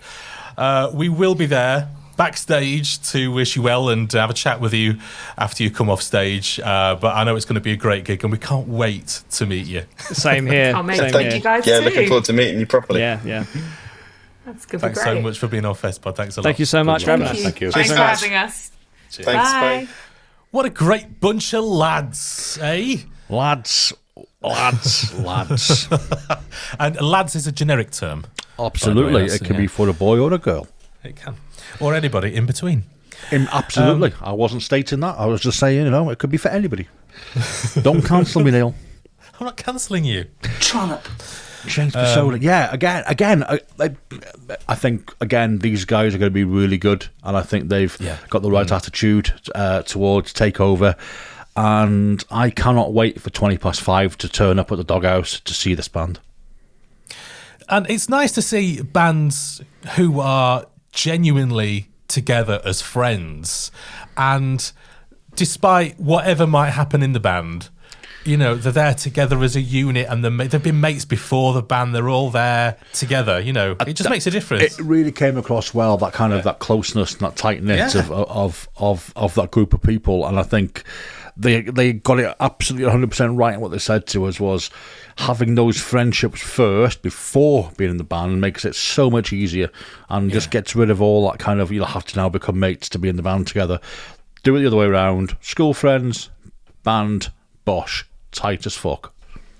Yeah, and I liked hearing about how they sort of organically grew into a punk band. It wasn't like the plan from day one. Yeah. They just sort of ended up there. Yeah. And what a band! They're amazing. They've such energy on stage. Love the tunes. You've got to see them. Right, band number 4. You want another one, Neil? I'd like, if you've got another one, yes, please. Okay. Band number 4 on this year's Takeover. It's the fantastic Dacara. Boop, boop, boop. Hello, nice to be here. So, are you excited? It must be so. You must be buzzing. Honestly, excited is not the word. Are there words? We are all so insanely excited. When we got the news, I was on the way home actually. I needed to be called. It was we need to let Emma know. And honestly, I lost my mind in the car. Very loud. Wow. Was it one of those where people were turning towards you to look at you, even though you'd got 100%. Yeah, it was what the hell. So we've only got you today, haven't we? We haven't got the rest of the band. I know, aren't they lazy? Just me. So you're speaking for everybody on this occasion. So can you tell us about Dacara then? Yes, well, we always consider ourselves a very high energy band. Every show we do, we always just want to absolutely bring it 110%. We want to get people moving, and we're always, sweating on stage. So if that's any precedent to what we do. Yeah, we just try and keep it fresh, really. We sort of consider ourselves cult rock. We sort of class that as cultured rock because we focus on songs being about topics rather than sort of fitting into like a tight knit, a specific set of criteria. So we just try and keep it different, I guess, but obviously in the same kind of heavy sort of frame, I guess. What would you obviously playing Takeover Download is massive, and you get a lot of people who like a lot of different bands and a lot of different genres. What would you say to our listeners that have never heard of Dacara before? What can they expect? What can you say to bring them into that tent? Okay, well, we're a bit hyper poppy. I'd say we're a mix of like sort of metalcore, hyper pop. We have an array of different things. We always say that our songs, if they're over 2.5 minutes, we throw it out in the bin. Very fast paced, in and out. But yeah, I'd say that a lot of the bands that play Download, we love and we're influenced by.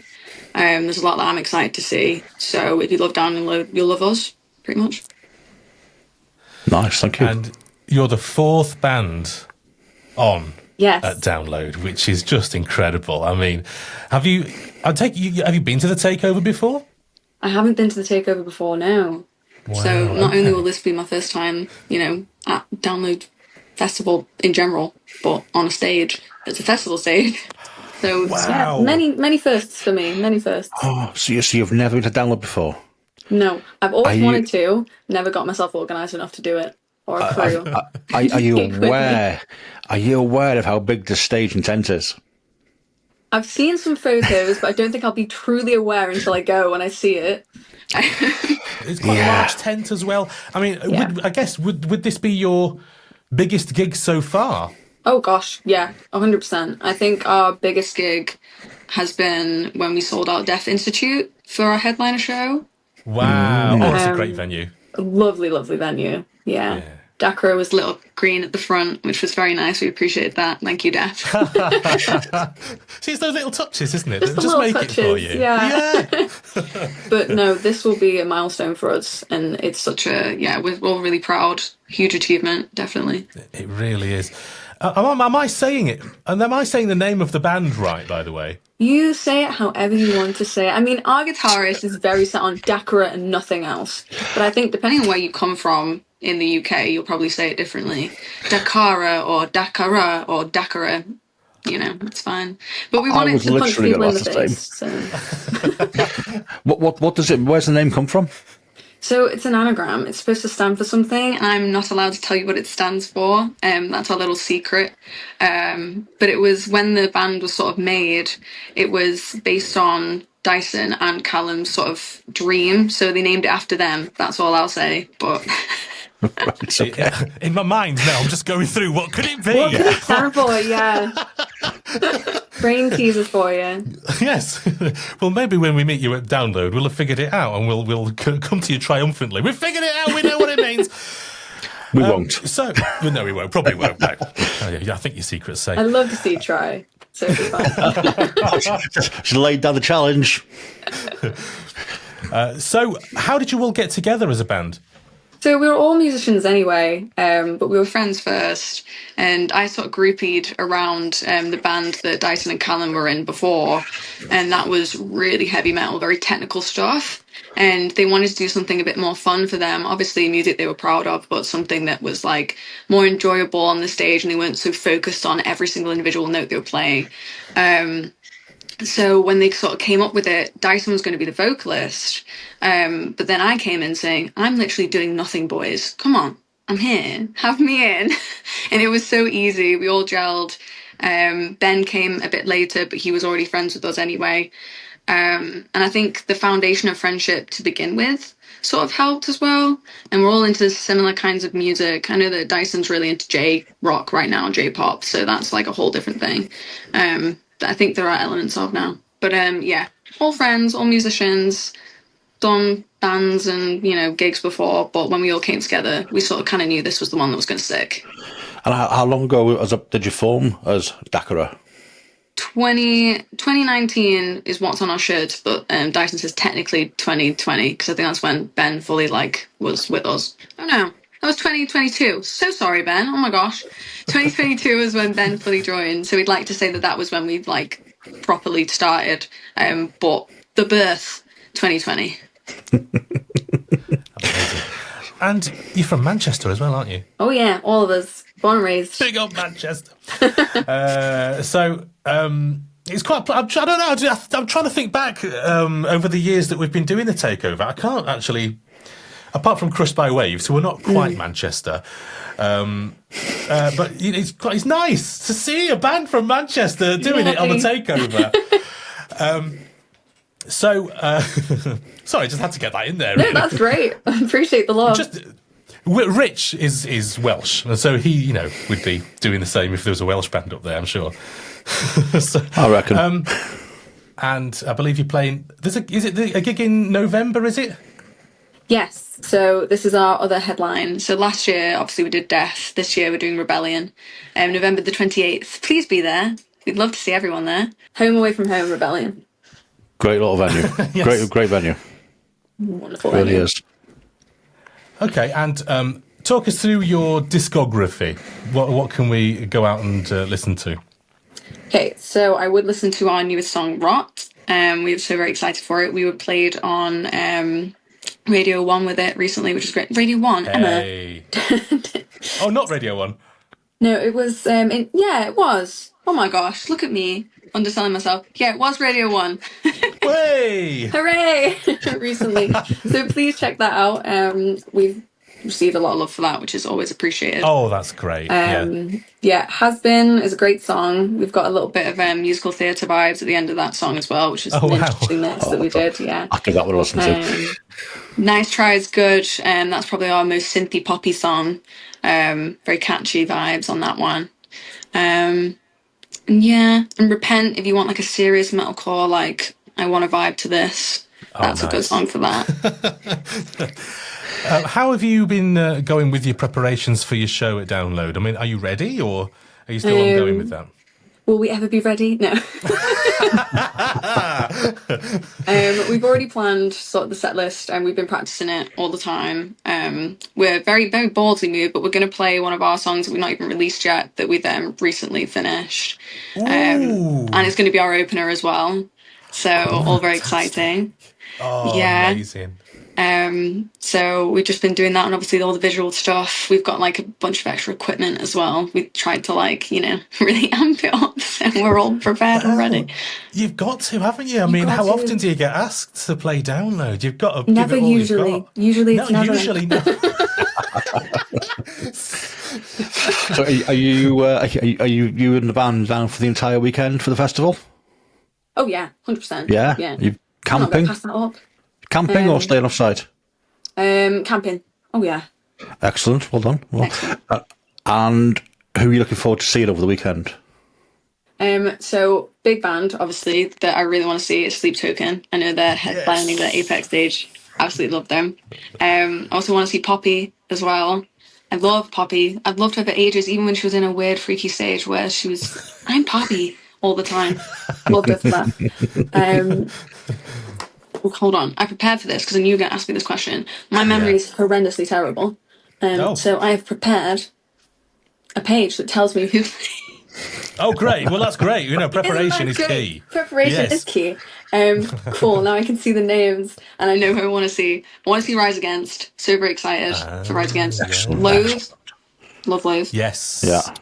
Static Dress. Literally, I'm just going to be on the Apex stage on Saturday most of the time. Let's be for real.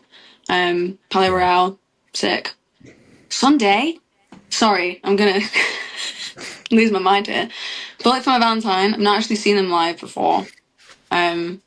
Which is so excited, so excited. Spirit Box. I mean, I say a lot of the time, if you like Spirit Box, you like us. So I can't. Right. Yeah. Obviously, I feel like they have more of a serious vibe compared to us. We are. It's not silly in a bad way, but silly in the fun way. Light-hearted. Light-hearted. I love that. That's a better term. And then, in the same vein, Ginger. I'm going to see Ginger for sure. Nice. I can't not. Do I want to see the Sex Pistols? I feel like I have to. Sure, I have to. Well, I know what you mean, because they're a legendary band. They're a legendary band. I feel like, what opportunities do you get? And Frank could be brilliant on the vocals, so it's going to be epic. Really will. Yeah, really good. I mean, I was raised, my dad is a proper punk head, so I was raised on punk. So it would be a testament to that, I guess. He would be very disappointed with me if I didn't go see them. How about McFly? Will he be there to watch McFly? Yes! Yes! I have to see McFly. What with us being Festpod, I'm interested in what festivals you like. Bloodstock's a good one. We tried to get on Bloodstock because we did the competition Metal to the Masses. Yes. Not this year, last year. Oh, right. Which did wonders for us, actually. It really did. Yeah. Obviously, the scene in Manchester, the music scene, is already insane. Yes. But it puts you in front of so many people who wouldn't have known you before, which is, I think, is the push that we needed, definitely. Like, I think things really sort of, snowballed for us from there. We got to the finals. Obviously, we didn't get the cut, but it's fine because we're playing downloads. That's okay. Losses turn into wins in the end, I guess. Yeah, exactly. There's nothing stopping you applying for Metal to the Masters again next year. This is true. I think we did want a bit of a break. Came around really fast because we played for the semi-finals this year as a little guestie. And it just felt like yesterday that we were actually in the competition. The pressure was off, let's just say. That's nice as well. They asked you back to play a guest slot in the semis, which means you obviously made an impression on them. Yeah, really nice. So we love Bloodstock. We think it's a great festival, and it's a great opportunity to meet people and network, which is always networking is important. Yeah, I'd be interested to find out, what comes of it for you, because it could be anything. It really could. Yeah, honestly, we'll take this advantage and we'll use it for us to grow. Definitely. Yeah, make the most of it. Absolutely. Well, that's Emma from Dacara, as I'm now calling it, not Dacara. Thanks so much for joining us, and we wish you the best of luck for the day. We'll see you on the day. Thank you. Look forward to seeing you then. Bye. Thanks to Emma for coming on, holding the fort there on her own. The band, the rest of the band weren't there with her, but she did a great job of chatting to us and informing us about the intentions of the beautiful band Dacara. Now that we know how to say it. Absolutely. Dacara, yes, indeed. Yes. Fair play. It's never easy coming on without your fellow bandmates. I get that. So fair play, and thank you still to Emma for coming on the show still. I'm really excited to see what these bring. I think it's going to be... I think they could go down very, very well with the Takeover crowd. And, at 6:05 as well... There's going to be a few more beers down the neck. That tent's going to be filling up. Yeah, well, by this time, we're going to be jarred, I think is the phrase. So at this point, what I'm going to do is remind you that you're listening to Festpod, the unofficial rock festival guide, and there'll be more chats with bands. In particular, we've got the amazing 2-year break to chat to, and the headliner, Immortal, coming up right after this. Hello, I'm Tyler from Rupcha Farms, and you are listening to Festpod. We will be right back.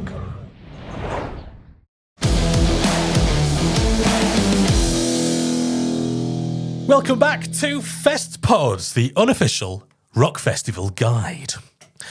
And we are chatting with the Takeover bands for 2025.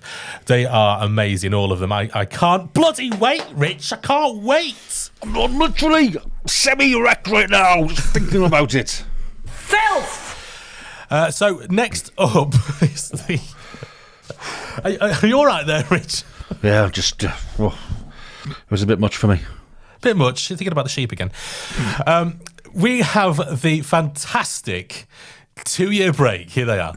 we've got Brad and we've got Charlie. Welcome, guys. Hello. Hi. Hey. Thanks for joining us today. Hello.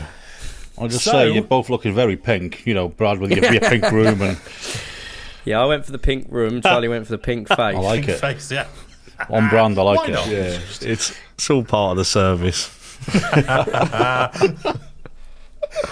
Right, so you are sub-headlining at this year's Takeover, so congratulations. Thank you. Do you know Amazing what? job. Sorry to interrupt. We haven't don't. set. I don't think we've, because we've got so much going on. With like personal stuff, and we've had others like. Download still feels like ages away for us. Oh, same here. Yeah, because absolutely. we've got a wedding at the weekend as well. Our drummer's getting married. Charlie's doing his house, so we're like, once the wedding's over, then I think it'll be like, okay, it's happening. Yeah, then But we'll right be now, like, I'm it's like, download. I think it's happening. Yeah, Brad and I have think got a we're car playing. park to manage at the weekend. Yeah, we're car parking attendants. Oh wow! You know. So it's real life, though, isn't it? Exactly. That's the world we live in, where you're not just making music, you're not just going on stage. You've got to manage a car park. We did such a good job at our bassist wedding that our drummer he only had enough room for like 2 or 3 groomsmen, so he was like, "But I still want you involved. So do you want to do the car park again?" And we were like, "Absolutely." We quite enjoyed. It's quite fun making everyone neat and tidy in the field and being like, "Yep, you're over there," and you can pretend you don't know your friends, and they get all a bit confused. I mean, I don't mean anything by this, lads, but just if music doesn't happen for you, traffic management company. I think we might have to. I think we might have to get into traffic management. We'll go I'm into up for it. business, won't we, Brad? Yeah. We'll open up a business. I'm down for it. So yeah, anyway, that was my sidetrack. Sorry. Okay, so I mean, obviously you have been rehearsing. You are ready for the Takeover, aren't you? If it was tomorrow, you could just go on. Oh yeah. We've done so many tours as well now, and played together so much that we're kind of a well-oiled machine. The only difference with this festival is because our drummer's getting married, we've got a drummer from one of our friends' bands. Our friend Tom in Royals is drumming for us. Wow! So that will be. That's the only thing that will be different. But as long as he plays in time with a click track, in our heads it's the same. And we've played, like, been on tour with them multiple times. We're all good friends, so I'm sure it'll be fine. Just our official drummer George is on his honeymoon, so he's missing out on download. Before we ask about how it was for you guys when you found out you were sub-headlining the Takeover, how did your drummer feel when he found out he wasn't going to be sub-headlining Takeover? I don't know. I think Charlie made a good point, which I thought was quite funny, is that his partner did say that we can move the honeymoon or whatever if you want to, and he said no. And Charlie thinks that was secretly a test of his his willpower and his passed and his with future flying marriage. colours. Yeah, I said to him, well done. Yeah, you started off your marriage on the right note there. Yeah. So. But he'll be all right. He was gutted, obviously, but I Yeah. don't think it was a difficult decision for him, like you say. I think but gutting for him. But I think he's obviously happy because at the end of the day, he's part of a 2-year break, and he wants 2-year break to grow. And if this leads to other opportunities and other shows and other festivals and things like that, then it's only a good thing for the band. So even though he's gutted on a personal level, I think he's pleased for the step in the right direction that this festival's offering us. Well, it's fairly inevitable that it's going to lead to other stuff. I mean, if you look at some of the other bands, they've gone to great things. So what in your head would you like to get out of it? Honestly, I feel like as a team, like with Mar as well, like, I think we're doing well, and we DIY, we do it ourselves, so we're getting somewhere. But it would be nice to have this festival just help potentially add to our sort of CV, I guess, to sort of try and get onto more festivals next year, and maybe open some smaller stages at some other festivals, maybe come back to Download but on one of the other, I think we just want to hope that it kind of adds to our CV that we've been trying to build for the past 5-6 years. So yeah, obviously, I mean, I'm just excited to be able to play Download and experience Download again, because the last time I went was 2015, so I'm just buzzing to be back there again. But yeah, for the band's sake, I hope that it we meet new people that we haven't met before, bring new people into the community that we've created with 2-year break, and hopefully lead on to other festival opportunities and support opportunities, because we've got more to sort of show that we've done, you know, what we've done. So that's what I'd like. I mean, I'm sure Mars told you that, you know, amen. You got promoters in the audience and side stage watching all the bands. You know, you're going to be able to bring in that new fan base that you mentioned and build up more of a following, more listens, more people buying your merch, coming to your gigs. That's what we hope. And you never know. I mean, there's so many bands at Takeover over the years who have then kind of gone on tour with other bands that have been on Takeover in the same year, and kind of built it up that way as well, and kind of swapped fan bases a little bit as well. So I think there's endless opportunities. It's such a good opportunity, said the word again, for well, bands. It is. Yeah, it is 100%. It's potentially one of the. I'm going to sound like a. Well, no, you'll get what I mean. This is probably the first. What's the word? You know, there's the joke within the music scene, and probably like in all different types of the creative world, where it's do it for exposure, and it's like a waste of time. This is probably the first official do it for exposure that's actually 100% worth it, if not more worth it, because you know all the benefits you get from it other than just playing. So it's quite fun to actually be like actually doing it, and it not be a joke about we'll do it for exposure and get, you know. There's going to be plenty of exposure, you know, especially sub-headlining. I mean, it's busy all day in the Doghouse for Takeover, but when you get to the kind of last 2 or 3 bands, that tent is full, and you've got thousands of people coming to see you. There's not much else to do at that time, is there, other than, like, in terms of music? I think there's a VIP section playing music, but if you don't have VIP or RIP, or RIP, then I'm pretty sure that's the only thing you can do is either music-wise, definitely. Yeah, music-wise is that. So yeah, I can see that's what I'm kind of excited about. I'm excited to see who's there, what happens. I'm just going to spend Monday creating a video, so you can hold me to this. I'm going to project a big old video across that whole 3 screens that will be in sync. That will be in sync with all of our music. So I'll have certain stuff pop up in time with stuff. I'm going to try. We did it for our Underworld show with lighting. We learnt it ourselves. Our bassist got into it, and we made the lights do we had all these tube lights all around the stage, and made them all go off at certain times and go and stuff. So I want to try and do it with a video, because we've never had a proper projector behind us, and I think it will help, you know, show that we care about our craft. Not that if you don't have it, you don't, but I just want to show that we're in, you know, try and do something different that we've not done before, because we have the opportunity to try and stand out a little bit. Yeah, so I'm going to try and do that, where because there's 3 screens as well, so you have a middle, left and a right. I want to try and make it so that, you know, something's happening on a different one at different times, so it's a bit more nice. I want to take over from us jumping around, because I think me and Charlie and the rest of the band, we've got whatever it is about us is quite entertaining to watch, so we've been told. Probably us from being Essex and being idiots, I'm not sure. But that I don't want the visuals to kind of take away from the banter that we've got. I kind of want some of the visuals to be silly sometimes, maybe play some of the silly parts of our music videos at some of the, so I don't want to take away from us jumping around and being idiots, but I do want to just have a little bit of extra flair going on. So you can hold me to that. It's a compliment. Just to add to. You know, not instead of. It's not. I could just save time and just put our logo in it on a loop, but I've you've said, I've got it in my head now. You said you can hold me to this. Yeah. That's what you said. Okay, so if it doesn't work, it ain't my fault. It was because something went wrong with the laptop. But I will still have made the video, and I'll show you on my laptop when we meet in person. But look, I did make it. Yeah. No, we'll be there. We'll be there to see what you've made. Absolutely. Yeah. Well, yeah. Just if it doesn't end up working, I'll show you that I did actually put the effort in. It's just it weren't my fault. It was technical difficulties. So, I mean, I do want to ask you about your set list. I mean, is it just going to be the same show that you do, or have you prepared something special? Yeah, no, we've got, you know, we're playing a lot of, we're actually playing a lot of stuff that we haven't played for a little while. Because I mean, this year we did a couple of anniversary shows of our first EP, so we sort of did a lot of our pop punk stuff. But we're sort of going back to when we released Light It Up, our second album, which was March last year.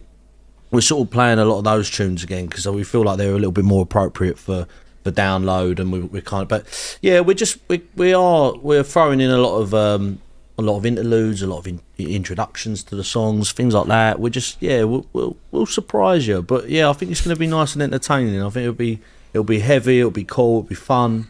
Yeah, we're buzzing. Yeah, I think that's something that we're lucky to have, because we switched up our style a bit at some point down the road.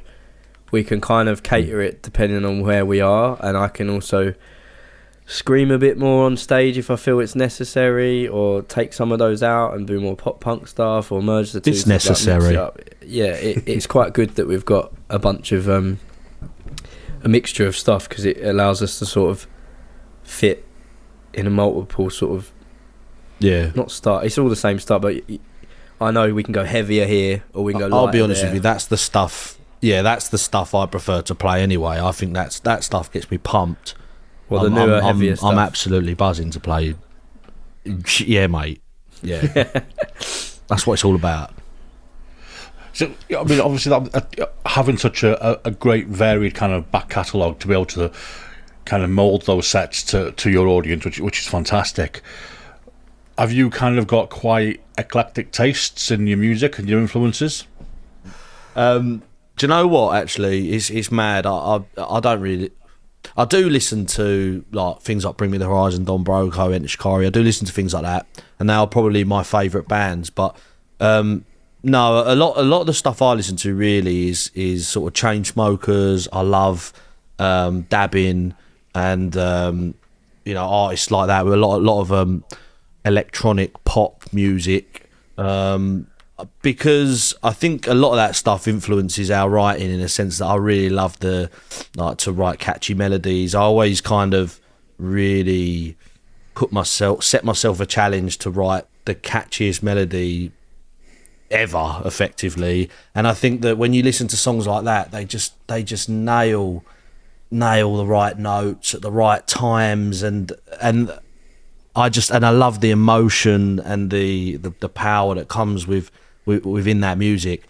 I love to, but having said that, I've been to see a few of those, not those particular artists, but I've seen that sort of genre live, and it misses something live. It misses guitars, and it definitely misses a singer. And so for me, if I mix those two, I love to listen to that stuff, but live it's all about live bands and really heavy stuff. Like I love Bring Me the Horizon, for example. It's one of the best shows I've ever seen live. So yeah, it's kind They're of great, aren't they? It's very varied though. Oh, amazing! Yeah, best show I've ever seen live. It was hands down. Yeah. Yeah, I agree with Charlie. I go through phases. I've always been a metalcore kind of guy, but I've sort of moved to, well, I've always been a drum and bass as well, and I was a chav when I was a kid, so so I guess you can kind of tell from our accents we're a bit rowdy occasionally, but that's like, I think that's what I've always enjoyed about Enter Shikari, is that they kind of mix a lot of bands are doing it now as well, but I think Enter Shikari kind of been doing it for years ahead of everyone else in terms of like a bit of talky rapping, a bit of shouting, a bit of singing, a bit of synth, a bit of heavy. Like they could do whatever they want, and it will still sound like them, but also a different genre at the same time. So they'll have always been one of my biggest influences, and I think because I've grown up on dubstep, drum and bass, house music, and then also metal. I think you can slightly tell in some of our stuff where there's the electronic stuff concerned, it's kind of blending that like housey pop stuff that we like and a bit of drum and bass drums, but then there's that metal influence that you kind of can't ignore. Essentially, we're playing, like, if you think about the riffs that we have, they're either a laddie chant but in a guitar format, or they're kind of like a heavy, what you would normally maybe hear as an electronic synth, but it's actually a guitar playing it and it makes it feel bouncier. Like, there's probably a cover out there, but like some of the Skrillex songs, you could easily just drop C, drop G, whatever you want, open notes, and you'd be like, or it would give you a bit of a doom vibe over the top of a Skrillex tune or whatever. So it's kind of what we try to do, I think, with TYB, and that's that's where I think that's why Dacara is such a big influence for me, in particular, because it blends all of the things I've loved as I've grown up. Nice. I think it's great to have those influences from other genres, you know, because it all goes into in different ways, I suppose, doesn't it? And you know, you're influenced in different ways that you're not even aware of, and you end up with the kind of stuff that you create, which, you know, is just great. It's quite melodic. Yeah, not everyone loves what we make, but we love what we make, and that's what's important. Because I appreciate, you know, the amazing thing is we never know what we're going to make. Yeah, it just happens. Like, you know, we could. Not that it's bad to be generic, but and maybe we're more generic than we think, and we're just egotistical. But I think like we're trying to do something we think's different and enjoyable, than trying to just do the sort of not basic, but like the done and tested thing. So I guess that kind of divides. Some people think, what the fuck are they doing? And then some people are like, oh my god, what's this? It's blended. Oh, this is so good. So I'm sensing a lack of confidence, to be honest. But you know, you're sub-headlining the Takeover at Download Festival, don't you? Yeah. I know. I forgot that. Yeah. And more than anything else, being able to make the music that you want to make yourself. Yeah, we're not. And put it out told there. What we can and can't do. Isn't that what it's all about, really? No, it is. No, I do sound less. I do sound like a. What's the word? Pessimistic sometimes, but I'm not. I am very excited and grateful. I guess I need to be more confident in my craft. We're the bollocks. Yes. I want to see that. I want to hear that at Takeover. When you come out on stage, you go, "We're the bollocks." Yeah. Yeah, exactly. And I'm sure your shows are nice and confident, and you're not pessimistic at all. No. People are going to look forward to a happy, bouncy show. Yeah, 100%. I'm always especially live. I think. Yeah, of course they are. I think they're always jumpy. Even if I get a lyric wrong, we make a joke out of it because it's better to laugh about it. Do you mean even if? When I get a lyric wrong, no lyrics, no. I won't screw up this set. You watch, it'll be perfect. Oh no. Yeah. Well, all we can say is congratulations. You know, we're really looking forward to meeting you guys on the day. We'll be backstage to give you a look and have a chat with you afterwards. And I'll be there at the front of the stage watching you as well and grabbing all the best bits. Yeah. So eyeballing. Yeah, with with a camera. Just so you can remember it, because you're gonna have photos and videos of it yourselves, aren't you? I might be a videographer in my full-time job outside of the band, but really, I'm not going to bring a camera. Actually, no. You're not going to bring? Oh, really? No, of course I am. I've got GoPros. Whatever I'm allowed to do, I will have it all set up, ready to go. Exactly. Yeah. Exactly. So I just want to say huge thanks for coming on, and good luck for it's next week. Can you believe it's next week? I can't. We've still got a wedding. I can't believe. No, we can't. You park those cars. There's so much going on. I'm gonna park those cars. Well, good. You wait. Don't forget. You are the Download will be hiring me next year for the car park. Yeah. You've got the hand movements already, yeah. Down that way. Yeah. Sorry, mate. You ain't got the right badge. Fuck off. Thank you. Much. Yeah, thank you for having pleasure, us. lads. And look forward to meeting you in person. Yeah, really appreciate it. Likewise. On Wednesday. It is Wednesday. Yeah, we are. Oh my God. Thanks so much, Charlie and Brad down south, for getting on your computers and chatting to us. Absolutely wonderful to see another band from the Down for Life music stable of our good friend Ma. 2-year break, great bunch of lads. Really excited to see them, full of energy, and again that tent's going to be packed at 5 to 7. I really enjoy hearing about the process of making music, because I'm not a musician. And it just, it's like DVD extras, isn't it? You're getting to hear the story behind the creative process. And I just love that. It's director commentary, isn't it? That's what we are. Yes, exactly. So, get yourselves down to watch 2-year break. But next, we have the headliner. It's Exist Immortal! I'd like to extend a huge welcome to Merrick from Exist Immortal. Welcome. What is up? Thanks for having me. What is up? Congratulations on being picked to headline the Takeover at Download. Yeah, thank you. No, I'm looking forward to it. It's going to be good. Feel very, very privileged, very honoured to be there. It's going to be great. Absolutely. Have you applied before, or is this your first time? No, never applied before. I sort of applied on a bit of a whim as well. I saw it. It's like, I should do that. That looks fun. And then you're headlining. Yeah, I know. It's great. It's fantastic. But no, we've never applied before. Wow, that's incredible. Just to apply and then suddenly headlining. Yeah, there we go. We'll have you there, please. I don't know what they're thinking, but I'm pleased about it. So how was it for you then when you found out that Exist Immortal were headlining the Takeover stage at Download this year? What was that kind of initial reaction? Like, wow, okay, great, awesome. Let's do it. Let's mission accepted. Let's make it happen and make it good and just sort of pull it together. Really try and actually kind of earn that slot, if that makes sense.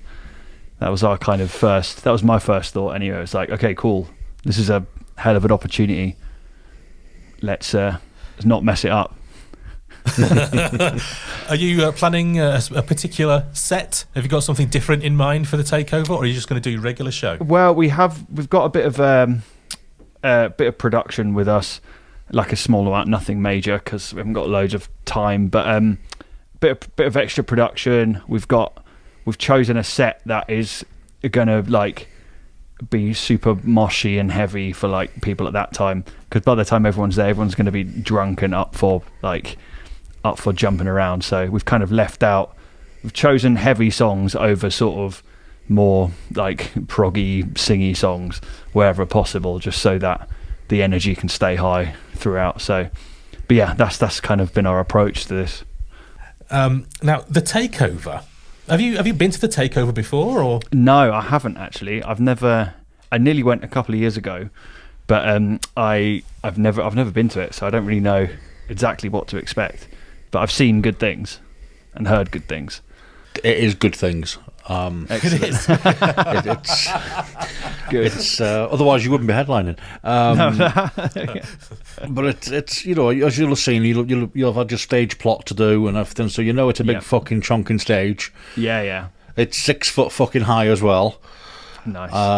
Don't fall off it. That's fine. I do we've seen injuries. Yeah. And you're going to be in the biggest tent in the fucking world with thousands of people pissed up, moshing, jumping about to your music. Yeah, sounds great. What more could you want? And you seem very chilled about this, and you just is this you being cool for the podcast? Are you feeling any different about it, or? Well, I'm super excited about it. We've done a couple of big stages before around the place, but this is our first time at Download, and our first time obviously on this stage and to sort of this crowd. So that we're super. Yeah, we're super excited about it. I don't know if it's not coming across in the interview. I promise you, I am extremely excited. I'm just maybe I suffer a little bit from sort of resting bitch face. Hey, we're all guilty of that, aren't we? Yeah, but I know it's very exciting. It's quite daunting as well. It's quite okay, here you go. Here's this mantle. Run with it. Don't screw it up. Well, yeah. Have you been to Download before as a punter? I've been as a punter before, yeah. And I drove a couple of years ago. I drove a band there and back. No, not a band. It wasn't even a band. It was a single person there and back. So I've been there once as a punter and once briefly in that capacity. Are you much of a festival guy? I was previously, yeah. I really enjoy festivals. I'm not so much of a camping guy anymore. Yeah. But I'm definitely enjoy festivals. I love the vibe, love the atmosphere, love the kind of. It's quite a unique thing because everyone sort of just lets loose a bit for the weekend, and just kind of. It's a totally different world, really. But yeah, no. So yeah, I would say I am a festival guy. Nice. Bit of escapism, isn't it? Yeah, definitely. Now, your music has got lots of words to describe it. I'm going to use some of them now. I thought you were going to stop there. It's got lots of words. No. Metalcore. Yeah. Prog. Gent. Just to use 3.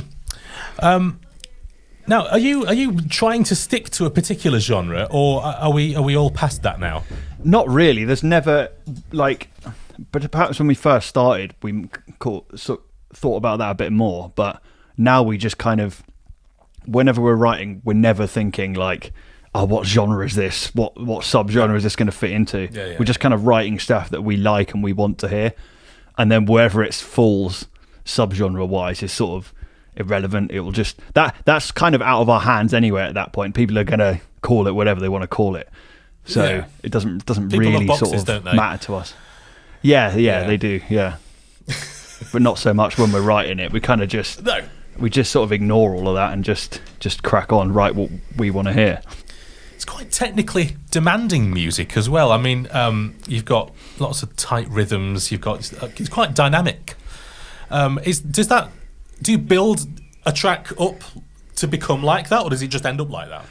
Well, we kind of it sort of ends up like that. We never set out to be like, right, we need to make this track really difficult or really sort of hard to play, because that would be like counterproductive. But it just kind of ends up like that because it'd be cool if this riff did this, or like perhaps we added this lick here, and then by the time you've added all those little decisions up, you end up with something that's fairly complicated to play.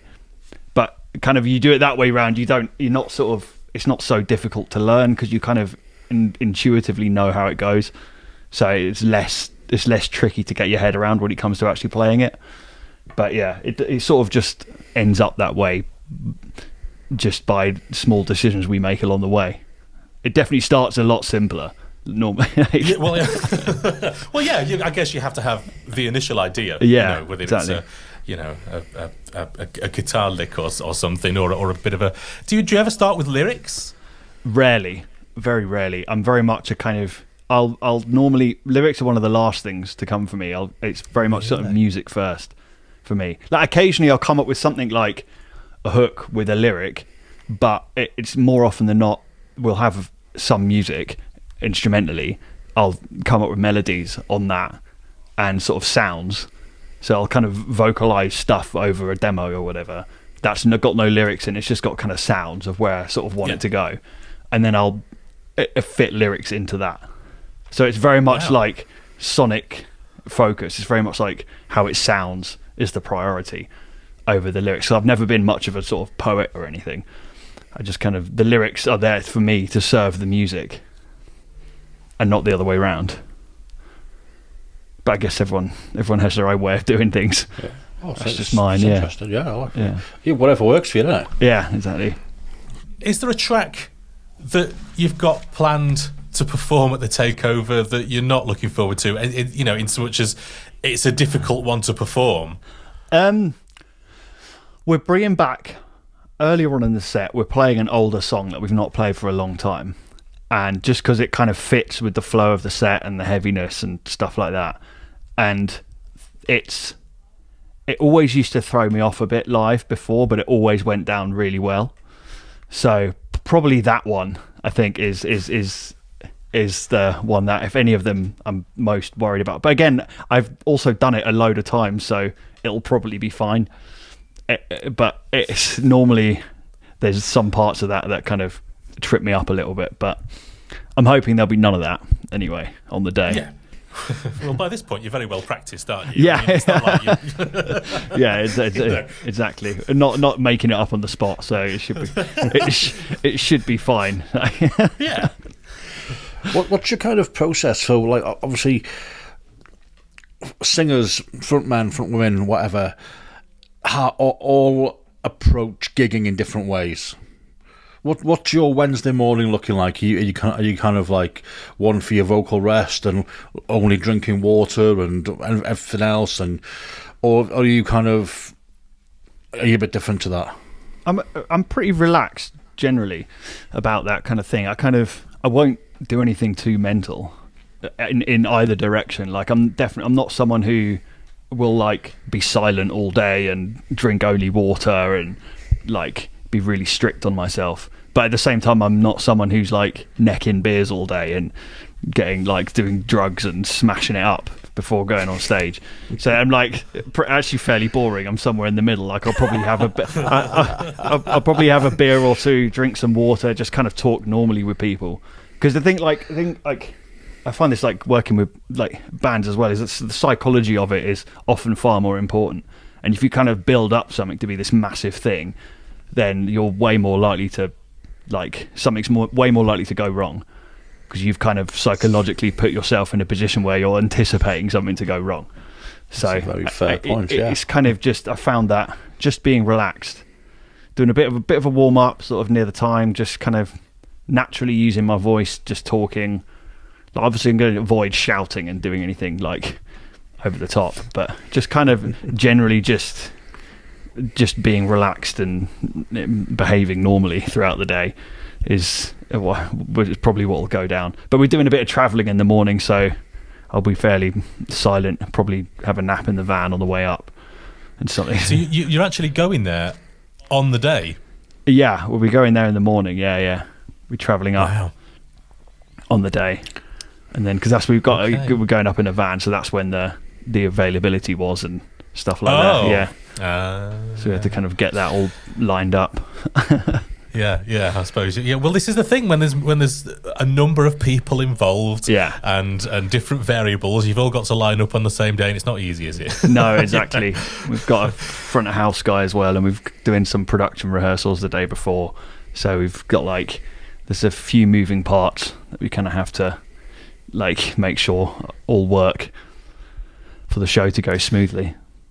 Yeah, I mean, I guess it's a well-oiled machine by now. You're not really taking risks anymore, are you? No, we're not doing any new songs or giving ourselves any curveballs. We're kind of trying to keep it fairly sort of predictable for ourselves, so that it's smooth and we can actually enjoy ourselves. Because there's nothing worse than doing a sort of big gig and it being just purely stressful on the day. That's just because you can't enjoy yourself. Like, we all want to go there and actually sort of relish in the experience and not just be stressed the entire time, worried about getting it right, worried about hitting particular beats or exactly exactly all of that. Makes perfect sense. So are you guys up for the entire festival, or have you got to travel back? So we're going to be up for some of it. We're going back. I think some of us are going back on the Wednesday after the show or early Thursday morning, and then I'm coming back on the Friday with a couple of us, because we're going to do some more press stuff on that day, and then because there's hardly any press there on the Wednesday, so it's kind of there's nothing to do there. So we're coming back on the Friday, and then we're going to stick around for the Saturday and maybe a bit of the Sunday as well. So yeah, we're going to try and sort of lap up as much of the experience as possible while we can. Makes sense. Yeah, I mean, we'll be there. Nice. Yeah, the only press you'll come across is probably us. Nice. We'll see you there. I don't really know what pressure we're making, to be honest. No, yeah, we'll have already done an interview here, so I mean. Yeah. I mean, we hang around backstage all day, nice, chatting to the Takeover bands. It's. I mean, it should be a nice, relaxed day, to be honest. But we're running around all day after all these bands, and of course we have to chase you. We have to chase you because you don't want to talk to us directly, off the stage. You want to go and chill a bit, and then we have to come and find you. Yeah, you see, it's all very. There's a lot to do for us. I can imagine. Yeah. So, what does success look like for you? I mean, has that definition changed for you over time? So as a band, I think it's probably being able to take advantage of really cool opportunities and play our music to lots of people, and kind of, I guess, eventually at some point it not cost it kind of at some point it'd be nice to receive an average salary from doing it. Sure. I get that kind of ultimately that's what, as from a band perspective, that's what would be I'd consider to be like a proper success. But I mean, before that point, there's still things that I would consider success, like playing to people who know your songs, traveling, playing the music, and just having people react in an authentic and real way to our songs is I would consider like a level of success as well. So it depends how you frame it and where you look at it from, but that's probably how I'd describe it from a band perspective, at least. You're also headlining the Saturday of the Sanctum in Birmingham. Yes. In July. Yes. We were chatting with the festival organizer. Oh, nice. So we were quite excited to see your name on the bill as well, and that's a really stacked lineup as well. That's a great lineup. A really good event. So, you looking forward to that one as well? Yeah, definitely. Like, he's a great guy, the organizer, and that should be really fun. That's also open air as well, which will be good fun. Hopefully, the weather holds out, because it's not in a tent; it's very much outside. That one. So, but that'll be good. Open air, but hard standing. Yeah, exactly. No mud. Yeah, perfect. That's ideal. Yeah, no, definitely looking forward to that one. That should be really good. It's been a while since we've been back to Birmingham, but it's always been good for us. So yeah, definitely looking forward. So we are Festpod, and we are here because we love festivals. Any particular favourites of yours? Favourite festivals? Yeah. Oh, I think my favourite festival that I've ever been to was Metal Days in Slovenia. Oh, okay. Yeah, Tell us about I think that. we played there just before the pandemic, and incredibly, it's like in the mountains, and there's like this crystal clear river that runs through the festival site. So in the morning, you'd like go from the top, like the entrance to the site, you can just get in there on like a rubber ring or whatever and just float down to the bar. Like, it's absolutely insane, like idyllic kind of location. Wow. And the weather's amazing, and yeah, the stage we did then, the second stage, was in like a forest almost, so it's like surrounded by trees, and that's probably my favourite festival I've probably ever been to. But in terms of UK ones, there was a festival I was really fond of called Tech Fest. Do you remember that? Oh yeah, we all love Tech Fest. They were always really good to us as well, and I know friends with the organizer. That was always a really good sort of family vibe. So yeah, those are probably my two favourites of all time. Do you have any planned for the rest of the year? Where else can we see you? So we've got obviously the Sanctum in Birmingham. We've got a headline show in Oxford as well at the end of July, which should be fun. That should be pretty crazy. Then we're at the moment we're kind of in a bit of a writing phase. We're trying to write the next release, and so that's coming along. So we're going to try and get that done after these shows, and then later in the year we're going back to Mexico actually, which should be fun for a tour there for a few dates there. That's always been a really fun place. I'm always intrigued when I see bands touring in Mexico. What's it like to tour in Mexico as a rock band? It's crazy. Like the fans out there are mental, like legitimately insane in the best way. Like they're super appreciative as well, because I think it's actually not many bands like manage to sort of get out there. So when bands do come, particularly from Europe and stuff, they're very kind of like, oh my god, this is amazing. I mean, last time we went there a couple of years ago, they like every show someone would like come with gifts and offer drinks and stuff like that, and like it properly crazy, like it very, very cool. And Mexico is just an amazing place anyway. It's like, particularly if you kind of, whenever we do it, we try and go with a Mexican band, so they can kind of lead the way and keep us away from the dodgy places. Because there's definitely a lot of dodgy places in Mexico. Is there some dodgy places? Right. Okay. Yeah. Taking notes. we had to change one of our travel plans last time because there was like high cartel activity, so we had to get a flight. We had to get a flight to one of the cities instead of drive, because there'd been a couple of like carjackings on the road we were going to take. So we were like, it's always good to avoid carjackings and kidnappings, isn't it? We just thought we're like prime carjacking like target for a cartel. Do you know what I mean? We've got equipment, we've got cash, we've got like just like we just thought absolutely not. Let's just shell out for some flights and do that instead. I mean, that must be a hell of an operation to switch onto a plane from being Well, luckily, because we'd flown over there in the first place, everything was sort of flyable. Everything was in a flyable state, so it was all right. And weirdly, because lots of the Mexican airlines there, because they like music's quite a massive thing there, particularly guitar music. So like classical guitar music's massive there, so most of the airlines are quite lenient and like understanding with guitars and equipment and things like that.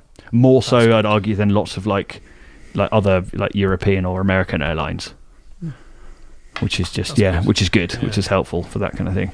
But yeah, it was logistically a bit of a nightmare. Well, the takeover is going to be nice and easy, hopefully. Hopefully that'd be fun. I'm looking forward to that a lot. Yeah. We can't promise there won't be any cartel activity. No, that would be quite a story. Famous Midlands cartel. So. Yeah, so we are stoked. We can't wait to see you on the stage there, and we'll have a chat with you on the day as well. It's going to be amazing to see you. That'd be great. So thanks for coming on to Festpod to have a chat with us. Thank you for having me. See you guys there. Thanks so much to Merrick there for coming on to chat to us. It was, do you know, I love that. I thought that was a great chat with Merrick. We've got to find out loads there. And it's going to be so good. It's going to be amazing to watch them complete the takeover lineup. Really great chat, great insight to his songwriting process as well. I found that incredibly interesting to listen to, and so brilliant. Get yourselves down, 8 p.m. Takeover on the Doghouse. Exist Immortal, your headliners for this year. Do you know what? Just you saying that, then I just got a wave of excitement. I've just got a wave of excitement, Rich. I did. Oh, because it's festival season. It's June. It's begun. It's started. It's arrived. It has arrived, Rich. And just as a little reminder, we're going to be on the stage. Not that stage, a different stage. In RIP. Doing our little turn. Courtyard stage, Thursday, 2:30 p.m. It's Festpod live. Yeah, so I mean, if you're a Festpod listener, I doubt that you've missed that message, to be honest. But it's nice to repeat, just to reiterate. I feel like we should have interviewed each other as well and put it into this program. Well, I don't know how that's going to work. I mean, we could have a go at that. I mean, we could, but it's going to descend into chaos. You're right. Yeah, I know. And talks of sheep and trollops. Trollop. So let's not do that. So anyway, all you need to know is if you're an RIP customer, come and see us on the Thursday, 2:30 in the Courtyard stage, and we'd love to see you. We really would. It'd be a shame if we got on stage and there was nobody there. No one bloody there, Rich. We're just chatting. If there's nobody there watching us at 2:30 on the Courtyard stage in Park Farm on the Thursday, right? I will cry. Do you know what? If no one turns up, it'll just be like now. It won't be any different. We'll just be recording our podcast as usual, talking bollocks. If you like bollocks and beer. Yeah. I mean, I'm there, Rich. You've convinced me. So all that's left for me to do is say a huge thank you to all 6 bands for making the time for Festpod. We will see you next at Download Festival on Thursday on that stage. Oh, wow. No, you won't. Oh, yeah, you will. Are you changing your mind? God. No. I'm contractually obliged to appear. Yeah, we are actually, yes. It's going to be amazing. We will see you there. Thanks for listening. Goodbye. Bye-bye. A Wilco Productions podcast. Meh.